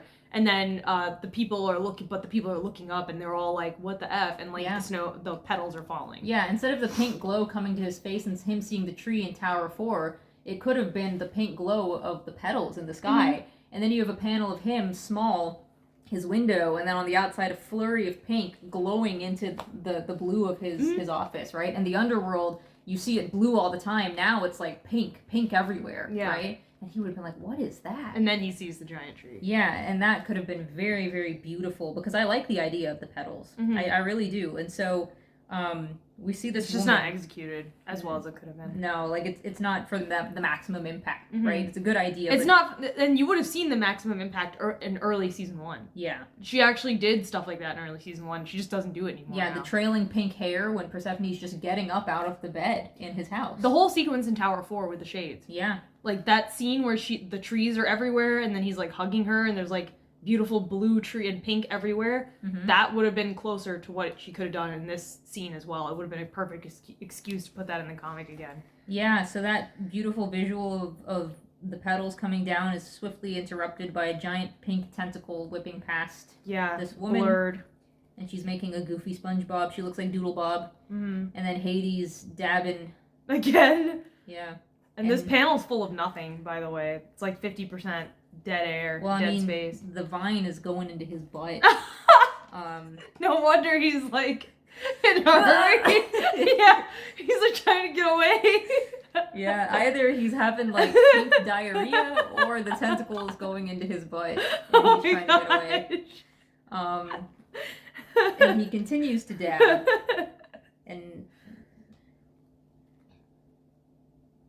And then it's like a really long panel of him and the big tree vine. But I guess the tree is like growing really fast. Yeah. And he's like trying to follow the vine to its origin. I don't know. I don't know exactly what the impetus is here, but I appreciate the big scroll. Yeah, the big scroll is nice. I just don't understand Diamonds You Will Die For in the background there. Because it's 1950s. Yeah, but that's... And it's the underworld. Is that like foreshadowing? No, it's just like an Easter egg. Okay. I think what would have been better, like more topical or something, was, bring back pomegranate and say like, oh, pomegranate, it'll give you the zest for life, or like boost your energy or something, to show something that's related to what's happening in the foreground, because Diamonds You Will Die For has nothing to do with what's happening in the foreground. No. So he goes, and the tentacle, the branch continues until we get to a desolate, rundown part of the city. It's like a junkyard. Yeah, a junkyard with a car that has vines coming out of it. So he's floating above the car, and then he goes to the car, and there's a pink glow on the inside. He removes some of the branches, and he just... rips the car open. With the car. And he looks inside, and he says, oh no. No, no, no, no. And it's Persephone. And her powers are out of control. And he says, Corey. Corey? How come he's the only one who calls her Corey? I don't know. She introduces herself as Persephone, but he always calls her Corey. Yeah, but, I mean, if Zeus issued a warrant for her arrest, I don't know why he's the only person who found her. Exactly. When there's a lot of people who live in the underworld. So he says she's really cold. He's not really talking to anybody in particular. I mean, you could have had these being thoughts in his head. I don't know why sometimes it has, like, them talking out loud and sometimes it has them thinking. It's just, like, arbitrary. Yeah, so then and they start slapping the crap out of her. Yeah. Please wake up, I need to get you out of here. And there's a tentacle wrapping around him. He's holding on to the car. He says, sorry about this, and he starts snapping the branches and tossing them to the side carelessly. Don't worry, you're safe now. No, she's not. So then some time passes, and we cut to Hecate. She's holding a bag that has clothes in it that we'll see later, I think. And so she says, what you see tonight may surprise you. Please prepare yourselves. And you see that she's talking to like a cleanup crew, basically people who are like body removal experts, or like, because I'm guessing the implication is like he's got some shady connections. Yeah. And so they say, not to worry, we've seen it all. Blood, bones, guts, Poseidon's after parties. Is he like a serial killer or something? Like, what's that supposed to mean? It's like American Psycho level. Yeah. So she says, right, here they come. And I guess he called Hecate and told her what's going on. Side note, and this is like a nitpick, but I really hate how Persephone's hair looks when she like hulks out. It's like so, it looks like not Tentacruel. It looks like that one, Tangela. It looks like Tangela, the Pokemon. Tangela? Yeah, Tangela. I think it's Tangela. Yeah, I thought it was like tangles, but I know the one you're thinking of, the worms everywhere. Yeah, with the shadowed eyes. The blue spaghetti. Yeah, it's disgusting. It looks really gross. It looks like worms coming out of her head. It doesn't look like petals or anything. Yeah, I mean, if it's supposed to look like worms coming out of her head, it does look like that. But I don't know what it's supposed to look like. I think it's supposed to be flower petals. She could have just done vines. She could have done vines, or she could have done, like, if you wanted to do flower petals, I wouldn't have done them in like a clump like that. I would have done what looks like wisteria, clumps of wisteria. Yeah, or like weeping willow, where it's like Yeah. lacy almost. Yeah, lacy, and like because she has some effects that she uses for brushes in the background where you could just make it look like conical dropping cascading flowers, and I think that would have looked nicer, because this looks like meat. Yeah, it's really gross. Pink slime. Pink meat. A bunch of sausages. Yeah. She could have done like a tangle of leaves, Yeah. like a really thick tangle of leaves, and then it would have been like really bushy, but it would have had like leaf outlines, which would have been less gross than like these round pink things. Yeah. Or she could have done like wisteria, like you said, with like a brush that makes it look more wispy and lace-like. Yeah. Which would have looked better, and you could still have the flower theme. Yeah. But these like little clumpy like round things, like, ugh, it just looks like she has like some sort of parasitic infestation. Yeah, it's a little trichotillomania. Yeah, that's why it bothers me. Trypophobia. Or something like yeah, that, right? trypophobic, because I have Yeah. trypophobia. Yeah. It's gross. Yeah, it's a little It looks like the unappealing. demon from Princess Mononoke. Yeah. Something that's a little fearsome, and if the point was to make her look fearsome, definitely achieved. And so Hecate urges them in to the swimming pool area. She's freezing and her body is exhausted from the overuse of her powers. So yeah, This is all like exposition as it's happening, and she keeps doing this, and I don't like it. Yeah. Because we've never seen somebody overuse their powers before. Like, if you wanted this to be a plot point in your story, you could have had it where a different character, another character, also overused their powers and then got like tired out or something. So then you foreshadow this moment. What happens when a god overuses their powers? But instead, it's like this is being introduced as it's happening in the plot. Yeah. We never get setups for like this sort of stuff happening ever. No, and I mean, like, the last 2 times we've seen in the comic of her powers going haywire, like when he turned into Kronos form at the hospital, and then when the act of wrath was being committed, right? I would say that the display then was more powerful than it is right now. Yeah, it right? is. Like, I would say making nature bloom everywhere in Olympus Mm-hmm. was a huge display of power, Mhm. and I would say the act of wrath growing to 50 feet tall was a huge display of Mhm. power. This, by comparison, does not really seem like a huge display of power. I mean, it's a tree that grows in Tower 4, Mhm. and then it's like a junkyard that has some vines, Mhm. but it's not, you're causing nature to explode all across all these different geolocations Mhm. in an entire realm. Because I believe in the hospital sequence, they showed Ares at a completely different place, and he was Like a park, yeah. a park, and it was full of like blooming cherry Mhm. blossoms or something, Mhm. and she wasn't even exhausted. Mhm. So like, Yeah, it's not like she said like, oh, I have a headache, I need to go lie down because I've overused my powers. They've never really established that using her powers makes her tired. no. And this is the first time we're seeing it happen. Yeah, so this and they're making such a big deal about it, like she's gonna die. We need to wake hook her up. We need code blue. Yeah. We need to hook her up to an IV drip. Stat. Get out the EKG. Like, it's so weird. Yeah. We've never gotten this in the comic before. No, and then I guess they were feeling generous with the long scrolling panels, Yeah. because then we get another one. But this one's not as nice. No, and it's completely unnecessary. It's just like a weird trend. It's like pointless. It's very weird to have that there. Yeah, so they get to the pool. And then Hecate uses her powers. I still don't know what her powers are. Like, this is so weird. These batch of panels showing Hecate friggin' dancing for no reason. It's just like, why? Yeah. And then this panel is just like embarrassing. Yeah. I don't know what she's doing here. She just heated up the water. Hades is rich. Doesn't he have a pool heater? Like, why did Hecate need to heat up the water? And how is heating up the water gonna help her? Exactly. How does heating up the water help her if she's overheated because she used her powers? Like, there's nothing explained. No logic. No, she was really cold, right? Because I guess she's going into hibernation or something. In real life, when somebody has like hypothermia or something, like when they're too cold, you don't dunk them in hot water to help them. You have to like slowly provide heat to their skin through like friction and rubbing and like skin to skin contact or something. You don't stick them in a vat of hot water. Mhm. That's gonna that could Put lead them to, into shock. Yeah, that could put them in shock. But not only that, if you do that too quickly, then all the blood rushes from their extremities to the surface of their skin, because that's what happens. The surface of your skin gets very hot, and that pulls heat away from your organs and your body, where the heat actually needs to be to warm you up. And it goes towards the surface of your skin, and then you get what's called the paradoxical hyperthermia, where you feel like you're being overheated because all the heat is going away from the internal part of your body and towards the surface of your skin. Yeah, but somebody could easily just say, that doesn't matter, they're gods. Yeah, but then at the same time, what the heck does putting her in hot water? That's what I'm saying. Like, right? if the gods have a different series of rules that apply to them, why is it being introduced at the same moment where it's relevant in the story? No. This should all have been set up beforehand, but it's not. Like, take her to the hospital.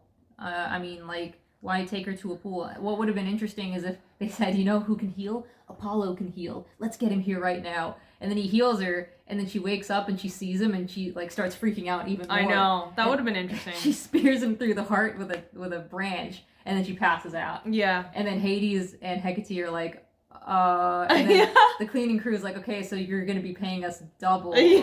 And they're like, That would have been really interesting. And then they have to shackle Apollo to the basement so that he doesn't escape and tell everyone. Yeah, they just gotta slide sandwiches under the door. Yeah, and then it becomes a double secret of like Hades has to keep Persephone and has to prevent anyone from knowing that he's also got Apollo tied up in his basement. Yeah, it would have been very. And then Artemis could come over again, and then you could have a repeat of the scene from earlier, but it'd be extra hilarious because now everyone knows that he's got Persephone locked up in his sex dungeon. Yeah. No, Artemis can even find Apollo in the sex dungeon. That would have been really funny. He's like, no, I don't have Persephone here. And then it's Apollo. And it's like, and then she's like, what's that noise? This is even worse. Yeah, exactly. Yeah, like at least Persephone, like that makes sense because I've seen you guys together all the time. But Apollo, like that doesn't make any sense at all. So that would have been really funny. It would have just been like a cascading comedy of errors. I know. With and it would have been a callback to the original scene. Exactly. If you'd had the original scene where she sees the boobs on tape, and then she sees the stalker drawer, and then she comes back later, and then she sees Apollo. She's like, what the F? Yeah. So, you got her? I've got her. Yeah. She's still growing. The heat of the water should wake her up. I don't understand what, like, it's like, I guess you just have to go with it because there's no logic here. There's no alternative explanation being provided by logic or like any... There's no intuition you could use because it's not like a real life medical parallel, and there's no setup. So I just have to take everything that's happening in the scene like as if it's accurate because there was no setup and there's no logic that you can apply either. I mean... So this next panel, if we can't get her to stop using her powers, her body will enter hibernation to replenish. So it doesn't really sound like she's in real danger here if she's just going to enter hibernation. No, but then it says it could take years, and then you made that funny joke.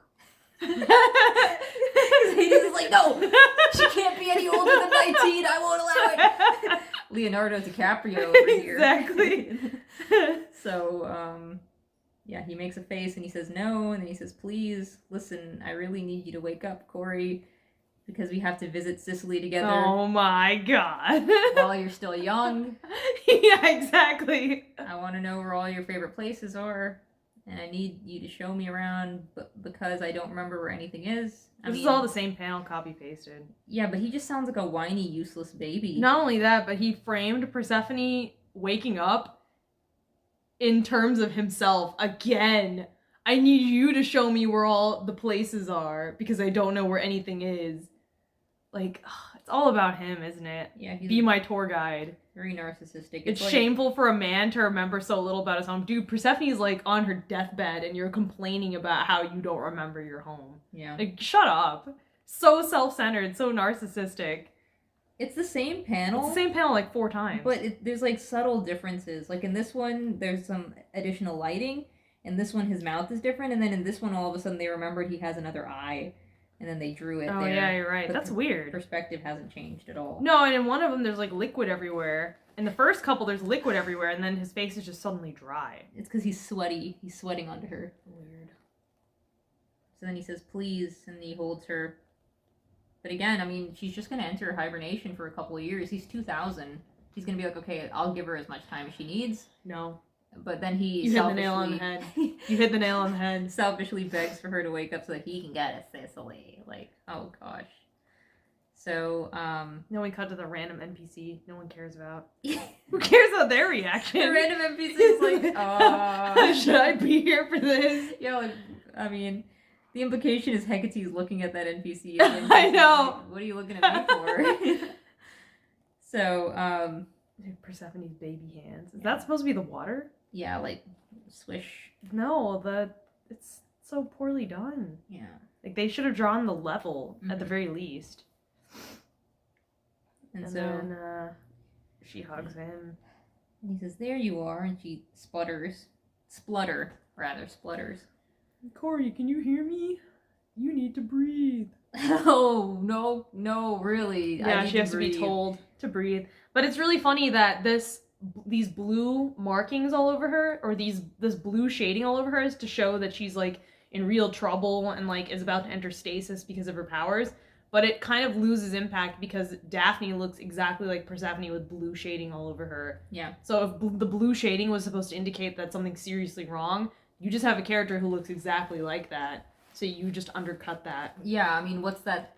What are the ramifications of that in universe? Do people think Daphne is like ugly and disfigured? Yeah, like if Daphne's got like all these markings of like a disease. Yeah. But they don't think she's ugly and disfigured. It would have been better if she'd had like green all over her, because we've never seen green being used before. Or if she'd had like, and it also goes into her like sprouting vines everywhere. Or if you wanted her to look like hypothermic, you could have done gray, like the colors leaving her body. Yeah, gray would have been good. And instead of showing all these glows, you could have had Hades and Hecate glowing, and Persephone has an absence of glow. Like I'm remembering Hercules when he became a god and then turned mortal, there was a huge difference between like the muted palette of the mortals versus the gods. Yeah. And that was an indication of him losing his life force, remember? Yeah, I remember. He like glows, like very super saturated, and then he becomes like regular saturation. But and then he goes super gray as he starts losing his life force. Right. I mean, I'm thinking about this more in terms of like what is supposed to be happening to her and what you're trying to convey when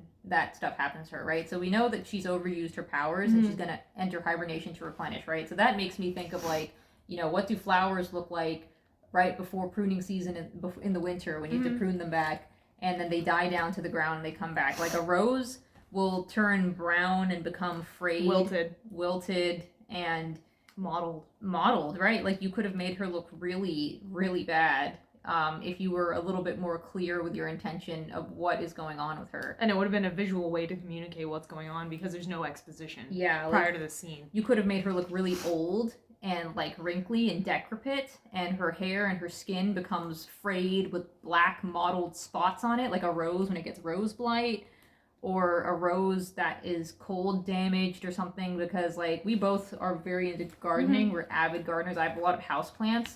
A houseplant that is dying, that is overwatered, is stressed, will start, you can tell. It'll have like yellow and brown spots. Yeah, clear as day, you can tell. I mean, she's bursting with greenery and foliage. And she's also glowing heavily in the scene. Yeah, so she looks like, if I had no context for what was going on, I would think she looked fine. I wouldn't think she looked like a dying, wilted plant or a plant that was stressed. I would think that she looked like she was in God mode. Yeah. But this is the opposite of God mode. Like, she used her God mode and now she's suffering for it. Yeah. So I think an easy shortcut for that, without having to come up with a new design, because I don't really think we see this again. No. An easy way to show that visual shortcut is to show everyone else glowing, especially because they're in the pool, and you can have Hades glow reflecting off the water. And there's like fog everywhere. You could have everyone glowing, and then she starts to get more and more like she's visibly gray compared to everyone else. Because we already know that Rachel stole the idea of the colored glowing gods from Hercules. So she could have just had stolen from Hercules again, and just had the visual of like her going gray and desaturated. Yeah, would have been easy.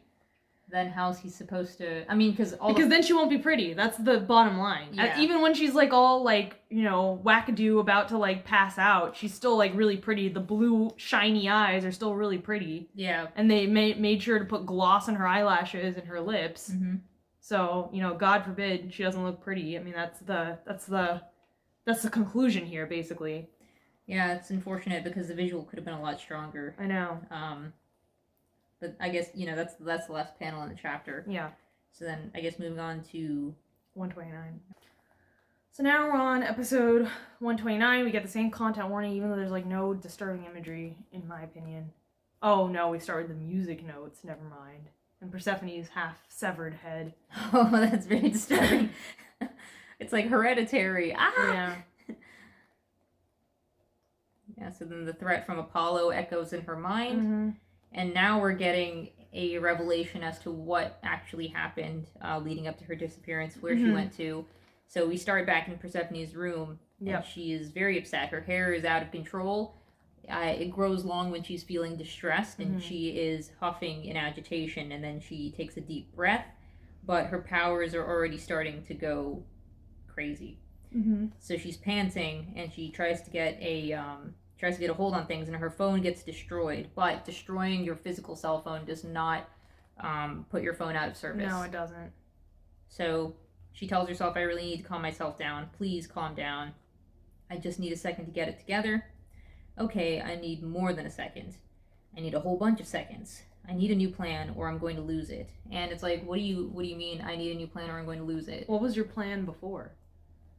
There was no plan before. No. There was no plan to deal with Apollo. She never once thought about what she would do with Apollo. Her plan, as far as I remember, was, look, Retsina, I get paid. If I save up enough money, then I can pay my own way through school, and then I won't have to rely on the TGOEM. Why would Apollo releasing the pictures jeopardize that plan? It's not like Hades is going to fire her based on what Apollo did to her. It's just the TGOEM would revoke her scholarship, and like she said, she gets paid. So why can't she just use that money towards paying for her tuition? But I don't understand why she needs a scholarship, because she's the heiress of a fortune, right? Yeah, she's the heiress of... that's what I'm saying, like, the narrative wants to have its cake and eat it too. They want Persephone to be downtrodden and, like, a working girl who's, like, always short of money, so she gets impressed when Hades flashes his money around her, and she comes from a very simple background. But at the same time, they don't actually want her to be poor and a nobody. So they made her a freaking princess, daughter of a queen, and they made Demeter, like, really rich, because she gave her 3,000 drachma for her birthday. So it's like, pick one, you know? Is she an extremely wealthy heiress with a wealthy mother who dotes on her? Or is her mom really strict and believes in the value of hard work, so she's a pull yourself up by your bootstraps kind of mother? Like, you can't have both, you know? No, I mean, the type of mother who would make literal paradise on earth for you and pay for all these hobbies and sports and support you with all these studies would also not be the type of mom who would make you go to college and not help you out financially to pay for that. But not only that, Demeter believes in Persephone, so if Persephone told her mom what happened with Apollo, it's not like Demeter would be like, oh, it's your fault. She was the one who didn't want Persephone to go anywhere because she said, you know, you don't know what it's like out there. Yeah. I'm presuming she did it out of protectiveness because she knows what the male gods are like. Yeah, I think the only thing Demeter would do with what she's done make her so far, commute. Yeah, make her commute. And it's like, Persephone, is it really, like, for you, is it really worth it to go and strike off on your own? Because you're incompetent, and the first thing that happened when you got here was you got freaking assaulted. Yeah, like, let's think about this. Go to a motel, leave, ignore everybody, throw away all your relationships, or tell your mom and have to commute from now on. Like, that's... Why not just tell your mom and have to commute from now on? Like, even going to the motel, like, that's not really... Like, going to the motel... I guess the only thing that I can think of is that she can't stay at Artemis's place anymore because she doesn't want to keep running into Apollo. Yeah. But it's like, why'd she have to disappear? No. Why couldn't she just tell Artemis that she wants to move out and, like, move into an apartment? All of this drama. I mean, I guess it's because the condition of living in Olympus is that you have to live with Artemis because she's part of the TGOEM as well. Yeah, but going missing isn't going to solve your problems either. No, it's like the idea of, like a 10-year-old. Yeah, a 10-year-old saying, like, I'm going to run away from home. And that just doesn't reflect very well on her intelligence. It's not a sensible plan. No. It doesn't actually solve any of her problems. No. I don't The right thing to do would have been to revoke herself from the TGOEM and then tell Artemis I'm going to live on my own. Yeah. Because I can't rely on your charity and I don't want the scholarship anymore. And then she goes to rent her own apartment. She could have done all of that without disappearing. Yeah, because she even told Artemis that she's going to be with her mom for how long? Like a few days or something? So then what was supposed to happen after those few days passed? Exactly. And her phone is broken. She doesn't have another phone. She didn't even say, "Oh, by the way, my phone, I'm getting a new phone, so don't worry Don't about bother that." calling me. Because it's like she's leaving a note that is specifically going to get Artemis to look for you if something Right. goes off wrong. She didn't Right. say, "Hey, I'm going to get a new phone. Relax, I'll have a new phone by the end of the weekend. Don't worry about it." So it's a stupid plan that was made up after the fact. Like she disappeared first, and then the writing team had to come up with how she disappeared after the fact. Yeah, an ad hoc justification. Yeah. So then we cut to a television set, very old-timey television set, where a soap is playing. "Oh, Frederick, I can't believe you've been alive this whole time. I don't understand. Nobody could have survived that freak leaf-blowing accident." I mean, it's not even like, it's not funny, and it's not like related to what's going on in the foreground. It's like that scene in Memento, or not Memento. Was it Seven, where the guy behind the counter at the motel was watching TV before he checked in before the cops came over? I haven't seen it. Was Seven. in something. Yeah. It was in something. Like I swear to God, all of these scenes, they're in something. Yeah. This is like a trope. Mm-hmm. It was in either Seven. I know it was in Memento where there was a scumbag motel owner, but it was in something where the motel owner was like watching TV and like not paying attention at all to the people coming in, just completely blasé. Yeah. I have Seven on my Vudu, but I've never seen it. So I don't remember. I mean, I also feel like maybe it was in The Matrix. I don't think it was The Matrix. I watched that recently. I don't think there's any scene where a hotel. There's a scene. It's in like some scummy 90s movie. Yeah, you're thinking the only time they show the TV in The Matrix is when the kids are watching it in the apartment. The other thing I'm thinking of is Minority Report, but the Yeah. only time they show people watching TV is when the bug is going through the entire apartment complex. Yeah, I mean, the only thing I can think of is when, do you remember in Black Mirror, Bryce Dallas Howard goes to get a rental car? She's either getting a rental car or trying to get a ticket to someplace because she's going to her friend's wedding, and the guy at the counter is watching porn on his phone, and she can hear it over his headphones, and she's like, "This guy is like so gross, he's not even helping me," and she gets frustrated, and then he downgrades her social score because she is like disgusted with him. No, it was in something. It was definitely in like some 90s movie where the guy was watching like a soap, and the person at the desk was like trying to talk to him, and like they were watching a soap and they were just being like totally blasé and not paying attention. Just leave him in the car. Yeah, I mean, it could be in a lot of things. It could be in Men in Black, for all I know. I'm telling you, every time something specific like this happens, it's in something else. Yeah. It's something else that was like referenced in this comic. I watched something recently where somebody was watching a Mexican soap on a television set, and they start with that, and then they zoom out, and then somebody's watching that. But I couldn't tell you. I couldn't remember what it was in. But yeah, I mean, we could probably find what that was. Yeah, in, just put like that with in the here. Star Wars reference. Yeah, but I mean, a leaf blowing accident. It would have been funny if they said something that's related to like what would have happened in the future. No, it would have been funny if they referenced something that actually happened in the comic. Yeah, like if it was like a drama of like Ares and you had some cheap actor being Ares during a war, and he's like, "Don't worry, like I'll save all of you" or something. Because it's like, what is this even based on? I don't know. What do they base their media on? No, it's a reference to real life. That's the weird thing. A lot of the stuff in this comic is references to real life pop culture instead of references to the in-universe pop culture. Yeah. Like that's a reference to a real life soap, not a cute thing that's like, oh yeah, they also have soaps based on their most popular gods. No. Which you would expect to be if like the gods are like celebrities and heroes. Yeah, like in a story idea that we had a reality TV show in the story. Because it was like a universe where people had powers, and in universe there was a reality TV show where people with powers competed in like a Big Brother type scenario where they're all staying American Ninja Warrior makes a Big Brother. They're all staying in the same house and they have to do challenges and they get eliminated. It was actually also based on that Future House versus Past House reality TV show, but it was just funny because it was using the fact that people have powers in the universe and they're treated like celebrities to put them through these torturous challenges. You could have had something where it was like they even did that in Thor, where they had like a fake Thor actor who's played by Hemsworth's cousin or something. Yeah, Matt Damon played Loki. Yeah. And they had like a play going on about the great epic of Thor: The Dark World. Yeah. right? And so you could have had somebody doing a drama about Eros' act of wrath, right? And have like somebody in a cheap wig playing Eros saying, it wasn't me, it wasn't my fault. Yeah. And Zeus is like, I don't care. Because that's the act of wrath that already happened. It's related to the act of wrath going on right now in the story. And so we got this guy eating a sandwich and watching the TV. And then it's the same panel, just his head is changed. Yeah, I know. His eye looks really creepy. I know. And we get, excuse me, I'd like a room for a few nights, please. So they forgot to color her bag strap here. Yeah, this is only half of it, because the half under her hand is colored. It's not an excuse. Yeah, this is right after she came from the pawn shop. And he says, oh, single or double? And she says, the economy single still has a kitchenette, correct? So she's been here before. You would think so, but she hasn't.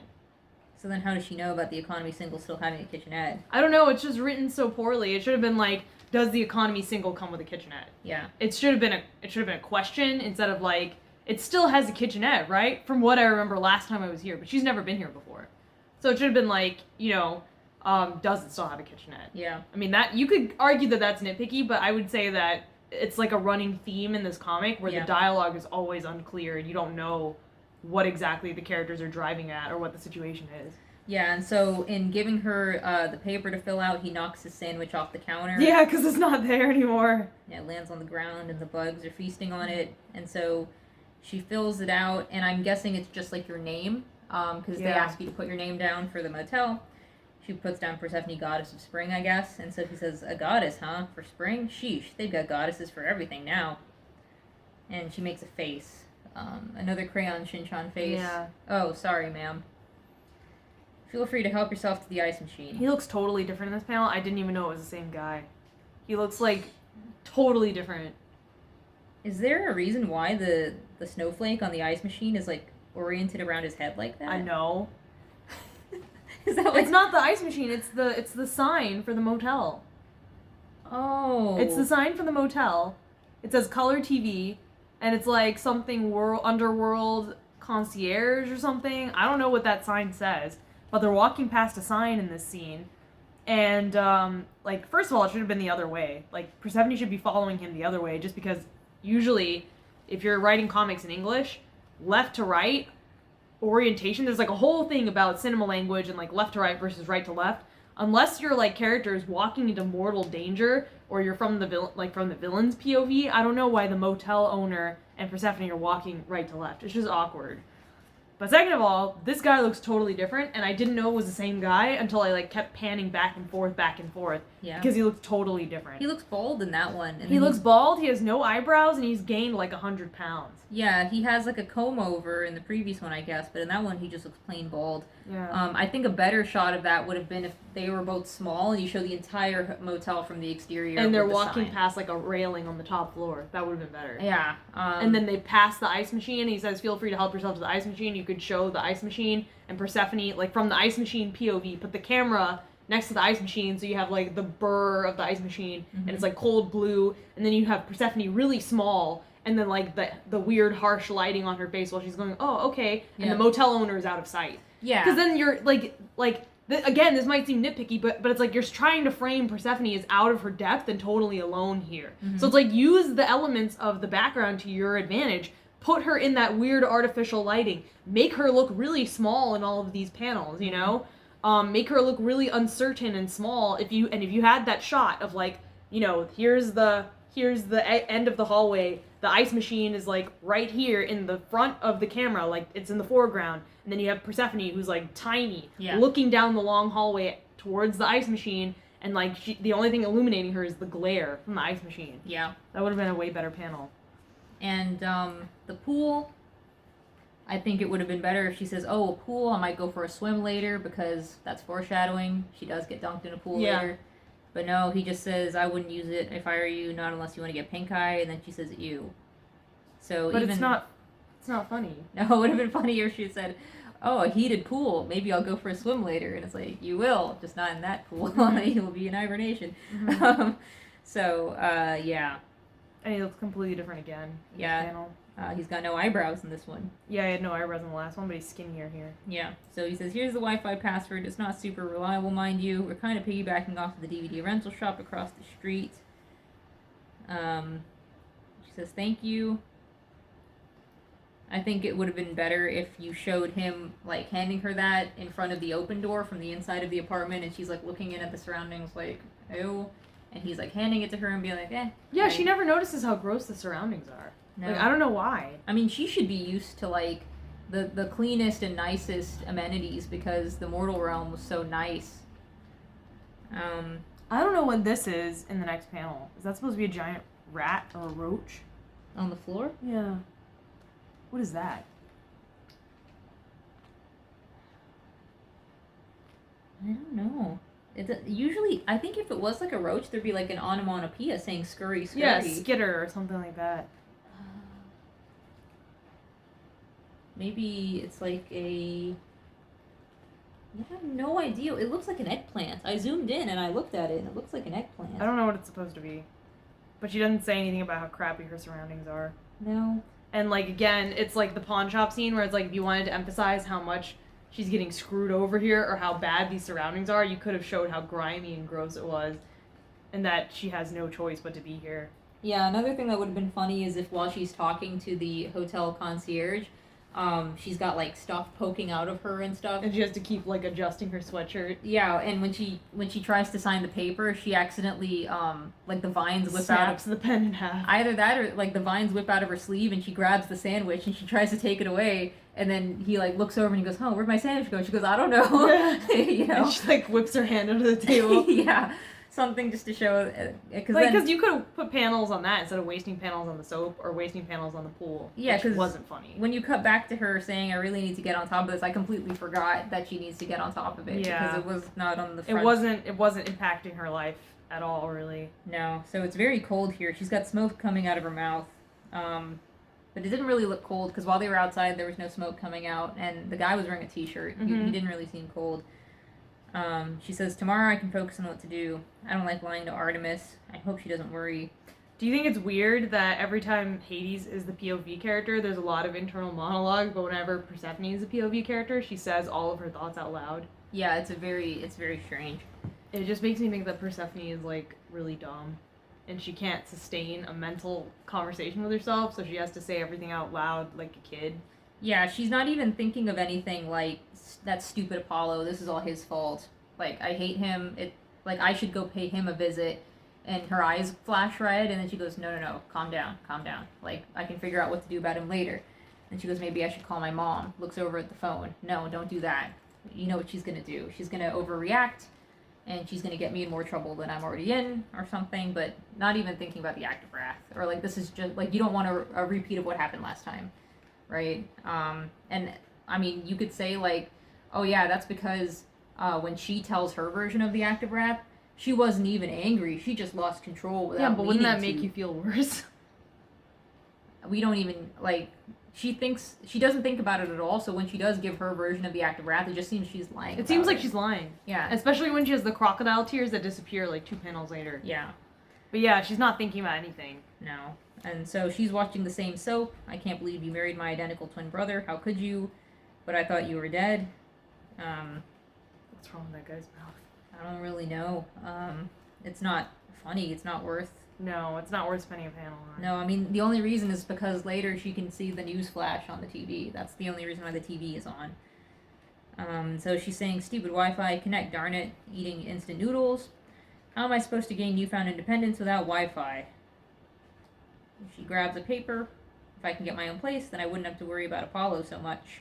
I'd have to use a lot of the money I was saving to pay back my scholarship. Mother won't like it, but I can fight with her about it later. I mean, nothing about maybe Mom will let me use the barley girl fortune. Cause maybe I can call Hades and ask him for a raise. Yeah. Maybe I can get a job. A second job. Yeah, work a second job. So she just thinks, man, it's so cold. I'm thirsty. I wonder if there's any orange juice. I know. I'm thirsty. Should be some orange juice in the fridge. She goes, with a little work, some of these apartments could be really cute. That's what you're thinking That's about what she's thinking about. Right That's top of mind for her. Wow. She's such a shallow character. Yeah. And this, by the way, the arrest warrant came out Friday night, and she checked into the motel Thursday night. So she's been doing jack all for 24 hours. She didn't go to class or her internship. She didn't show up to work. No. Why didn't she show up to work? because Minty was like, she's not showing up to work, so we can just bunk her stuff. But all she did was want to get away from Artemis, so why didn't she show up to work on Friday? There's no reason. There's no reason for it, because she's not very distraught. She's not that distraught over Apollo. No, she can fly to work. Well, not only that, she didn't even think like, oh man, I can't go to work in this state. Like, there's nothing in her mind that justifies why she didn't go to work. She's thinking about, with a little work, some of these apartments could be really cute. It reads more like she forgot Yeah. that she had to show up to her internship. Like, if you showed her being really feverish and sitting under the blanket and being like, how come the stupid overgrowth isn't going go away? Maybe I need to go to the hospital or something like that. Or like, my phone's broken, so I can't even call and tell them I'm sick. Yeah. She's not acting sick. I mean, her growth hasn't gone away. An entire day has passed and she's not thinking about anything. So then we get the good evening and welcome to Oracle. Sorry to interrupt our regular broadcast. Our glorious leader Zeus has issued an arrest warrant for the goddess Persephone. She's wanted for committing extreme acts of wrath in the mortal realm without a permit, failing to declare these acts of wrath to the authorities, and committing conspiracy and treason against the Triarchy. If you have any information on the whereabouts of the goddess Persephone or her mother Demeter, please contact the anonymous tip line below. And then instantly this guy shows up, even though we saw that it took like 6 or 7 panels for him to lead walk her to the there. room. And he goes, open up, I know that's you on the TV. Instantly, the guy just teleported there. So she breaks out the window. She's in the alleyway, making a very strange expression, and then she just, another really long scrolling panel of her running into a junkyard. It kind of mirrors the panel of Hades following the vines. Yeah, it does, but her body language here is terrible. It looks like a Looney Tunes character. No, it looks like, you know, in those recycled footage shots of the Scooby Gang running? Yeah. That's what it looks like. Yeah. Because they run with their arms in front of them all the time. Yeah, with their legs. Reason. Yeah. Yeah, so she gets into this place and she's, I guess she's exhausted. She's not thinking straight. She gets into a car and then she just, I mean, she's got no thoughts in her head. What am I going to do? They're going to put me away. They're going to punish me. She has no thoughts, period. It wasn't my fault. She's an extremely shallow character with no thoughts ever. And then we get some thoughts finally. I didn't mean for this to happen. I'm so sorry for making you worry. Please listen. And then we immediately come back to Hades. I know! Right? Those are the only two. The only 2 lines! The only 2 lines from Persephone. Other than like talking about renovating a freaking apartment. With a little bit of work. Oh my god! So he goes, I really need you to wake up Corey. She says, I want to. And then you get some... you get the moth coming down as his dialogue goes in and out of her consciousness. And then we see him in a little scrap of fabric flashing her. He's sideways though, so he's not flashing us.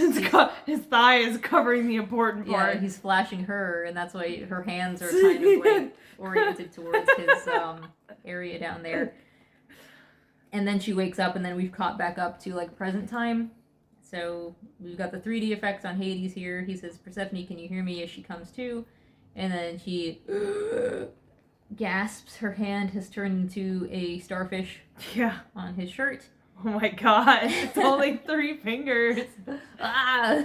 No, it's like this. Yeah, it's like Mewtwo hands. And then Hecate is telling her you need to breathe in through your nose and out through your mouth. She forgot how to breathe. I am not surprised looking at the paucity of her thoughts earlier. What happens if you breathe in through your mouth and out through your nose? That's how she normally breathes. She's a mouth breather. Okay. Yeah. So breathe in, breathe out. That's it. Here. And then he gives them a check and tells them, don't tell anyone about this. So, I mean, why not give them cash? Exactly! now all somebody has to do is check Hades' bank statement and see that he wrote a check for body removal services to these guys. Oh gosh, he's like as dumb as Eros. I know, he's so dumb. So this guy says, you got it. And then he should have said under his breath, frickin' moron. So Hecate's back in the kitchen and she sighs. It looks like a totally different kitchen. It does. I think he's got 2 kitchens because there's no cabinets in this kitchen. No. And she says, have they left? And he says, yeah. How is she?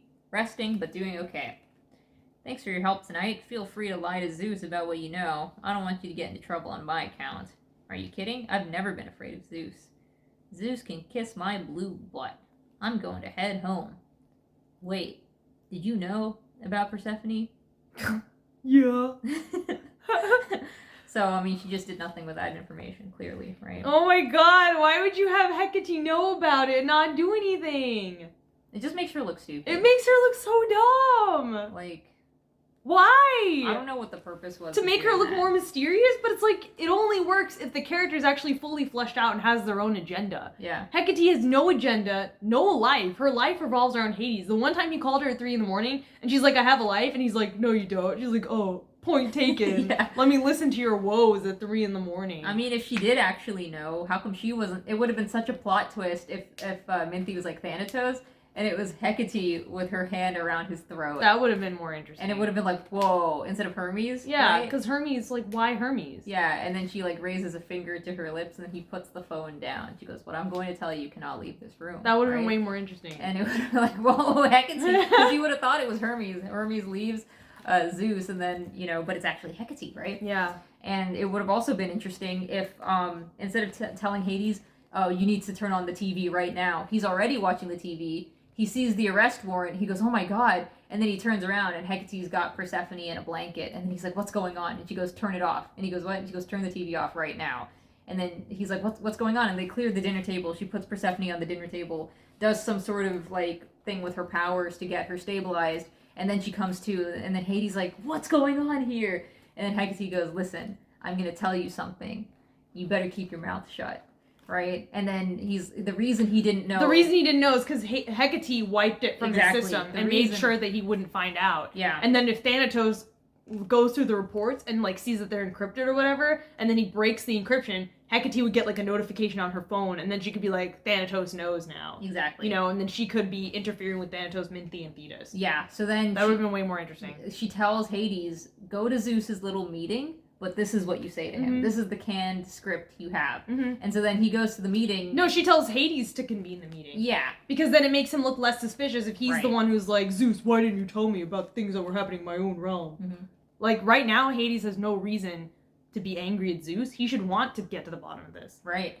And so then he could be like, look, I checked my files. See for yourself. There's nothing wrong with them. And then Zeus checks and he goes, huh, you're right. So then what's going on here? Like, what is this stuff about the act of wrath? And he goes, you tell me, or something. Like, I mean, if you're There are ways to make it a lot more interesting rather than just dropping this like a brick on your head. Yeah. And, like, having it make no sense. Because right now, Hecate just seems like a compulsive liar. Yeah. I don't think she did know. No, there's no reason. There's no reason for her to know because she didn't do anything with the information. No. It doesn't impact the plot at all. It's just like, ooh, Hecate knew and did nothing about it. Yeah. Like, why? Why even have her know? It's stupid. So, with that, she says good night. And no, Hades should be like, you can't leave this house unless you tell me everything you know that you're not telling me right now. Like, what else are you hiding? Because she it's revealed later that she also knew that she was a fertility goddess. Yeah, no, it's like, what else? Are you gonna reveal that you also knew that Kronos was gonna come back? Exactly! Like, no, you sit right there and you tell me everything you know, right? No. Because at that point, you're just making stuff up, and it raises more questions than it provides answers, and so... you see Hades walking down the hallway. He's got a mug, a steaming mug, and Persephone is in that bed. And you can just contrast this directly to one of the panels from like chapter 5 or something. Yeah, the panels in early season 1, you can see that the care and the attention, the detail, like to the, you know, the really nice, beautiful special effects, they're just completely gone. Yeah. The composition is worse, the colors are worse, there's no glow effects, and it's functionally the same shot. Yeah. And it's like nothing that made the art really good in season 1 is in this comic anymore, and it's only episode 129. Yeah. So Persephone looks up at him and says, Hades, and that's the end of 129. Now moving on to 130, the guest. She says, Hades, I can explain. And then she like smiles. Like, I don't know why. I mean, she's not even going, ow, or something like that. It's this... And there's no, like, grimace or anything. I don't know what expression that is. No, she just looks like she's smiling. Again, it's like she's not allowed to make any expression that would give her wrinkles. That's just not allowed. So he says, you need to rest, but he doesn't look concerned at all. He just looks like... he has, like, a complete flat affect. He's just like... and his hand turned into a bunch of Jengas. Yeah. And so he brought her some tea. He's about to spill the teacup on her lap. The tea is gone in the next No, panel. he's about to spill it on her lap. Yeah, and then it's completely gone. Where did he put the tea? Where'd the tea go? I brought you some tea. I brought you some tea. I'm not gonna give it to you though.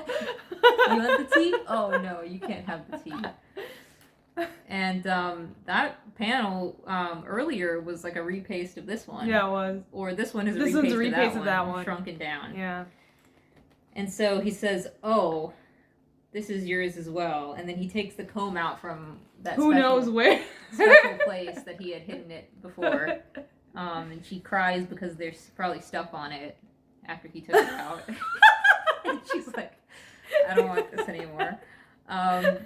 She says, "You must be so angry with me. I'm so sorry. I was planning on buying it back later when I had more money." And then he goes, wait. You think I'm angry with you?" And she says, "How could you not be? Overselling a comb? Not, hey, I killed a bunch of people. And I didn't tell you. I didn't tell you. And I also didn't tell you that we hadn't met before. Yeah, and that defectly impacted your duties as a god because all the shades are now in Tartarus. It's the comb. The comb that wasn't even worth as much as dinner for a few friends. No. Or a handkerchief. So, he says, "I'd say I'm equal parts concerned and curious as to why she sold the comb." But not angry. I'm disappointed. Yeah. She said, you saw the news? And he said, "I did. I don't understand. You're not handing me over to Zeus? Won't you get in trouble? My brother is acting like a little poop right now." And his expression is like, What's wrong with his... He has no eyes.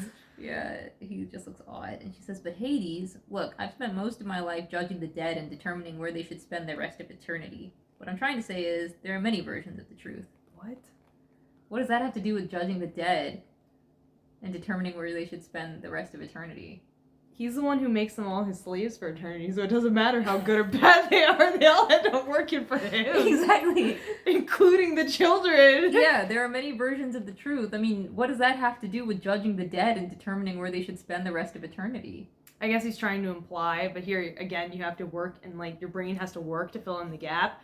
But he's trying to imply that in judging people, he's heard people argue their case and justify, like, bad things that they've had to do in their life.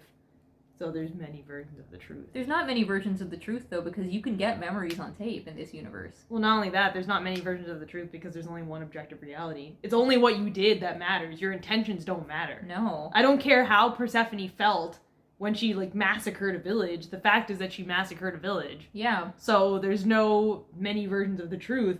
There's only one version of the truth, and that's what actually happened. Exactly. I don't care how somebody explains it in a positive or negative light. But again, this is the same comic where Thetis bad, but Persephone good, even though they did the same things. And, like, Minthy bad, but Hecate good, even though Hecate beat the crap out of Hades.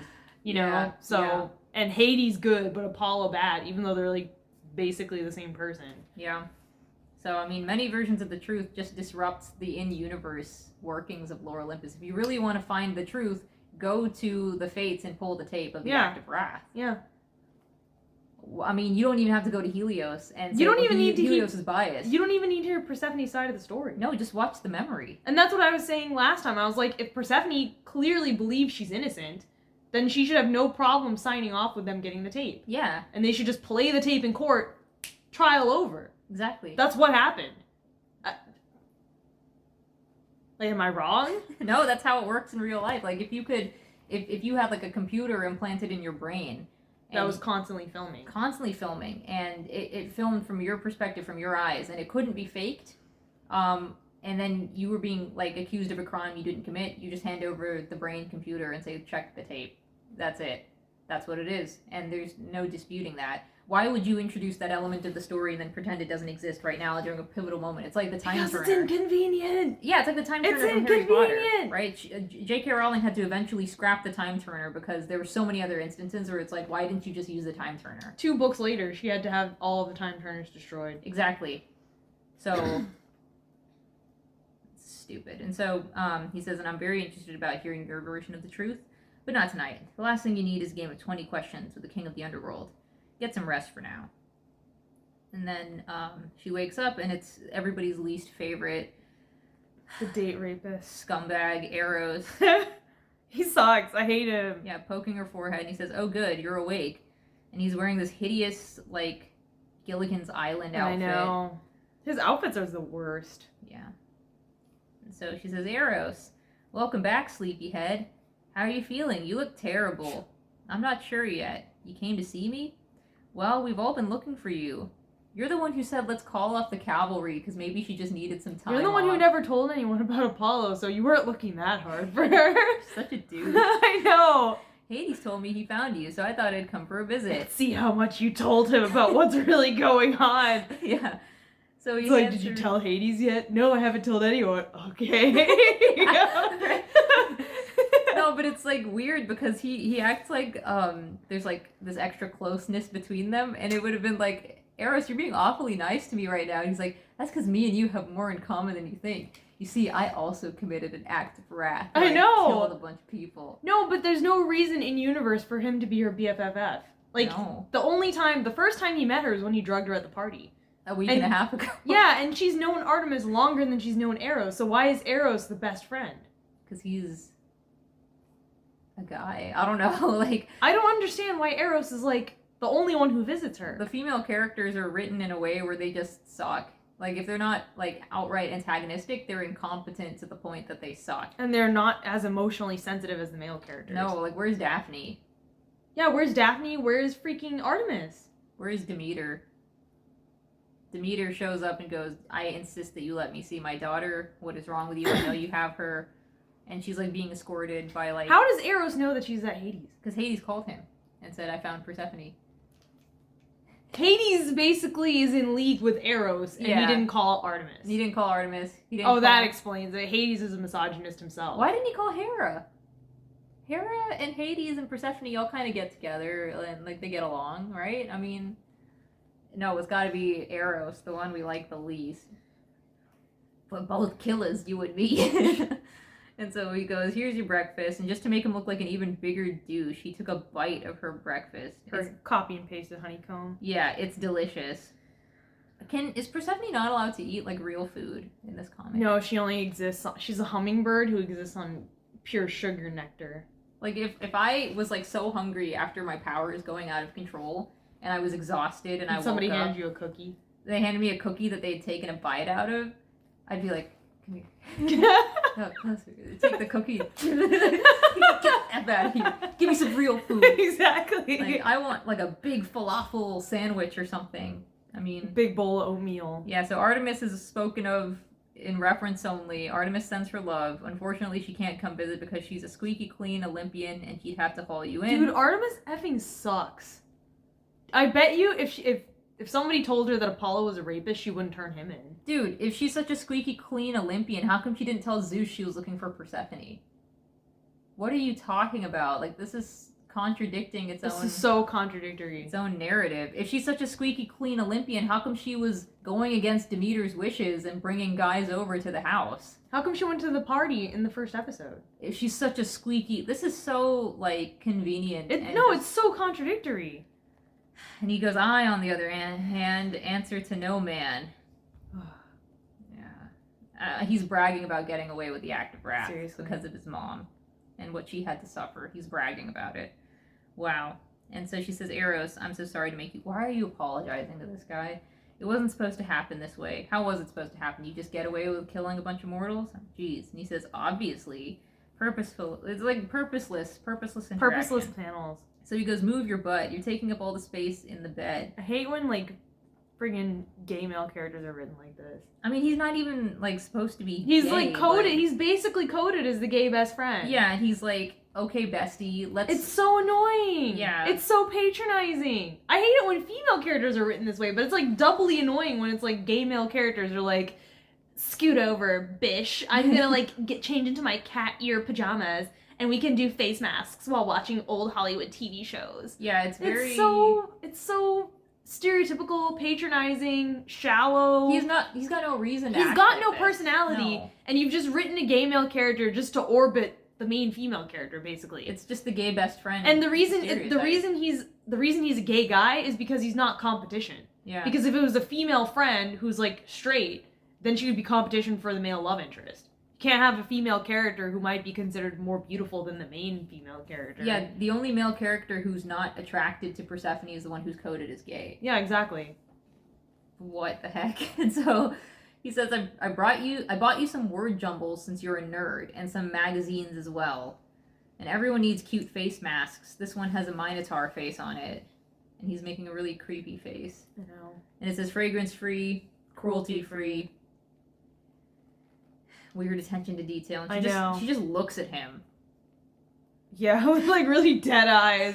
Like, when the F is this guy gonna leave? And then it's like, now let me tell you all about my morning. And then it just cuts to Hades because we don't really care about Eros that much. No. And this is like annoying. I mean, another nitpick, the panel here on the phone is like tiny. Like, no, there's white space. Oh yeah, that happens a lot in these episodes. Like, it looks like they complete the panels. Like, each assistant completes one panel fully, and then they just line them all up and copy paste them into the final reel. But a lot of times, the panels will have white space on either side or on one side because they didn't even bother to freaking size the panels correctly or double check that they were sized correctly before they uploaded it. Yeah. Happens all the time. Yeah. So Persephone approaches Hades in a study, and then there's this like egregious panel where one of her arms is way, way too long compared to the other one. He says, "You should be in bed. I'm okay.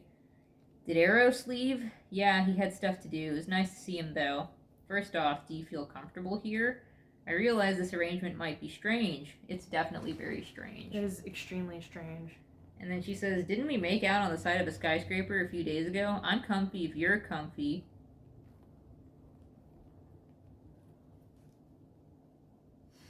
Comfy. Way to brush aside all of the potential problems and issues and ethical concerns of this situation by just having her say, "I'm comfy if you're comfy." Persephone, didn't we hook up at Artemis's house a few days ago? I'm comfy if you're comfy. Apollo. Yeah, I know. Like, I mean, he might not be okay with the fact that you guys made out on the side of a skyscraper a few days ago, which is why he's asking. Did you consider that maybe you guys should communicate some more about that? So, I mean, I don't know.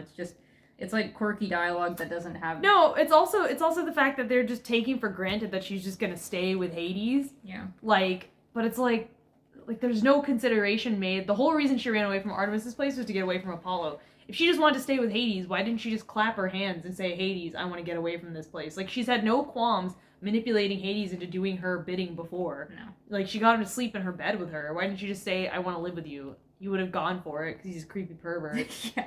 So, I mean, this whole drama about running away to the motel room was totally pointless. It was completely pointless. So he says, "Touche." Because, like, now she's so blasé about it. She's super blasé. She's like, "Oh yeah, you know, ending up living with you is exactly what I wanted to happen. Persephone, the master manipulator, engineered this event where she disappeared for 2 days and knew that Hades would find her, and that when he did find her, he would have no problems letting her stay with him. Just snaking her way into his life like a you know, prime gold digger. Yeah. You know, grade A con artist." Yeah. And so she says, "Have you seen or heard from my mother? I'm really worried about her." "Not yet, but I'll keep you posted." Why is he so big in these panels? I don't know. Like, the panels that emphasize the size difference between the two of them are really strange, and I don't like them. So he says, "Please don't fret. We'll sort this out. Speaking of sorting things out, let's get you situated. I'm assuming you don't want to spend the duration of your stay here in your pajamas." Where did those pajamas come from? They look like Hades' pajamas, I guess. No, they're too small. She was wearing different clothes. I guess Hecate brought her those pajamas. Yeah. So Hecate brought you some clothes. I'm sure you'd like to pick out some things that are more to your liking when you're feeling up to it. His face looks so busted in that panel. It's very busted, nightmarish. So she says, especially with the underlighting and the dark lighting. Yeah, the underlighting is very sinister. What the heck? Yeah. Thank you. It sounds like a threat with that lighting. I know. Yeah. Meet me in the study when you're ready. What's that bundle that she's holding in her hands? Because he just hands her 2 bags. I know, he hands her 2 bags and then she's holding a bundle. Where'd that come from? What's going on? Yeah, so she wears... Hecate brought her a freaking ball gown. I guess it looks like a ball gown, but it's just like a maxi with a shrug, I think. No, it looks like a ball gown. Like, it's so tight. And why would she carry around a shrug? I guess the underworld is cold. But she's wearing like a... No, but she was wearing like a towel in the first episode. Yeah. She wasn't cold. She's wearing like fairy lights in her hair. She's got this maxi and she's got a shrug. That's what she picked out, though, of the things that Hecate brought her. That's what I would have continued wearing my pajamas if that's all you gave me. If it was a bunch of party dresses and like super tight sheath dresses and long shrugs, I'd have been like, F this, I'm staying in my pajamas. Yeah. So he's got like a bottle of milk on his desk and a tape recorder and the report. And so she sits down, and he looks like Zeus in this panel. I know. He says, "Listen, I don't mean to alarm you, but Zeus wishes to make an example of you. I need you to read this." And then he hands her the report, the incident report. And those are copy-pasted hands. One is just smaller than the other. I know. It's really, really weird. Why is it like this? Lobster hands. Why? It's not hard to draw two hands. I mean, at this point, like if you have to put out these massive episodes every week, just trace your own hands. I saw somebody talking about how they take pictures of their hands and they trace their own hands. There's nothing wrong with these that. hands are really basic. Like if you're just drawing hands holding something, it's literally just a thumb and then the corner of a finger. Yeah. And this panel is so basic. Like it's not like it's like 65 panels. If you count the actual number of rendered panels, it's like 60 to 65 panels and then like 15 panels of copy paste. And the art style is so basic, and she has like 3 to 5 assistants on every chapter. So it's like there's no excuse. Because there's no backgrounds. Yeah, and really, the characters are so easy to draw. It really is a black box. It's like I would really want to see like a live stream of how it's put together. I'm very interested. Like an hour by hour accounting of the productivity. Where is the time going? Yeah. Like there's no reason why it should be this bare bones. Yeah. Like especially if you consider the fact that season 1, which had the best art, was rendered by her alone, no assistants. What is the excuse? No. And then she goes like, "Oh, this art. Oh, I don't know. You look kind of mysterious to me." And then it's the same panel, and she's like angry, and he's like, "Oh, too soon." But she doesn't care because she's never thought about the act of math once. Yeah. So she says, "This is all wrong. What am I going to do?" Is she talking about the incident report being wrong, or? I think she's talking about the incident report being wrong. Yeah, he says, "Tell me the truth, your truth," and that's the end of 130. Okay, so that was like another 5 episodes in the bag. Not really a lot to say in terms of anything new happening in the comic at this point. Just some more confusion about the decisions that were made in the narrative and the decisions that were made for the actions of the characters, and a lot of contradictions between what the characters were doing, what they were saying, and how they were using the information that they had. Okay, we can cut that out. And yeah, the noticeable decline in the art quality continues, and it's just taking a long time to read because so many of the things are just like so perplexing, like from the way the characters talk to each other to the way that they look, the way that they're drawn, the actions they're taking, the panels that she includes in between as sort of like micro expressions and things. Yeah. Very redundant and more questions than answers, and then a lot of panels where you just cut to somebody on the other side of the room for no reason. Mm-hmm. So this was episodes 130 to 100. No, it's a 126 to 130. Yeah, 126 to 130. And yeah, I mean, not a lot of stuff happened. Neither in terms of like timing, in terms of like how much time passes in the comic, and then in terms of like what actually moves the story forward. Yep. You could have had a lot more happen in a lot less time if you had scripted and sketched and planned the story. Yeah, no, it feels like a lot like what we were saying, like the same themes over and over, where it's like a lot of what happens is repetitive and redundant. And, you know, if you cut out the number of copy-paste panels where people are just looking at each other, not saying anything, and you cut out the redundant conversations, you know, and the plot threads that are like introduced but never resolved, if you just cut out the scene where Eros visits her, you know, for example, of padding. You know, you cut out the bit with the motel because that didn't really do anything. No, she was there for like 2 days and then she left. And they never, and in that scene where we cut to Persephone's perspective, they never even explained why she didn't go to work that day. No. So it's like you're doing setups, like what happened to Persephone? Where did she go?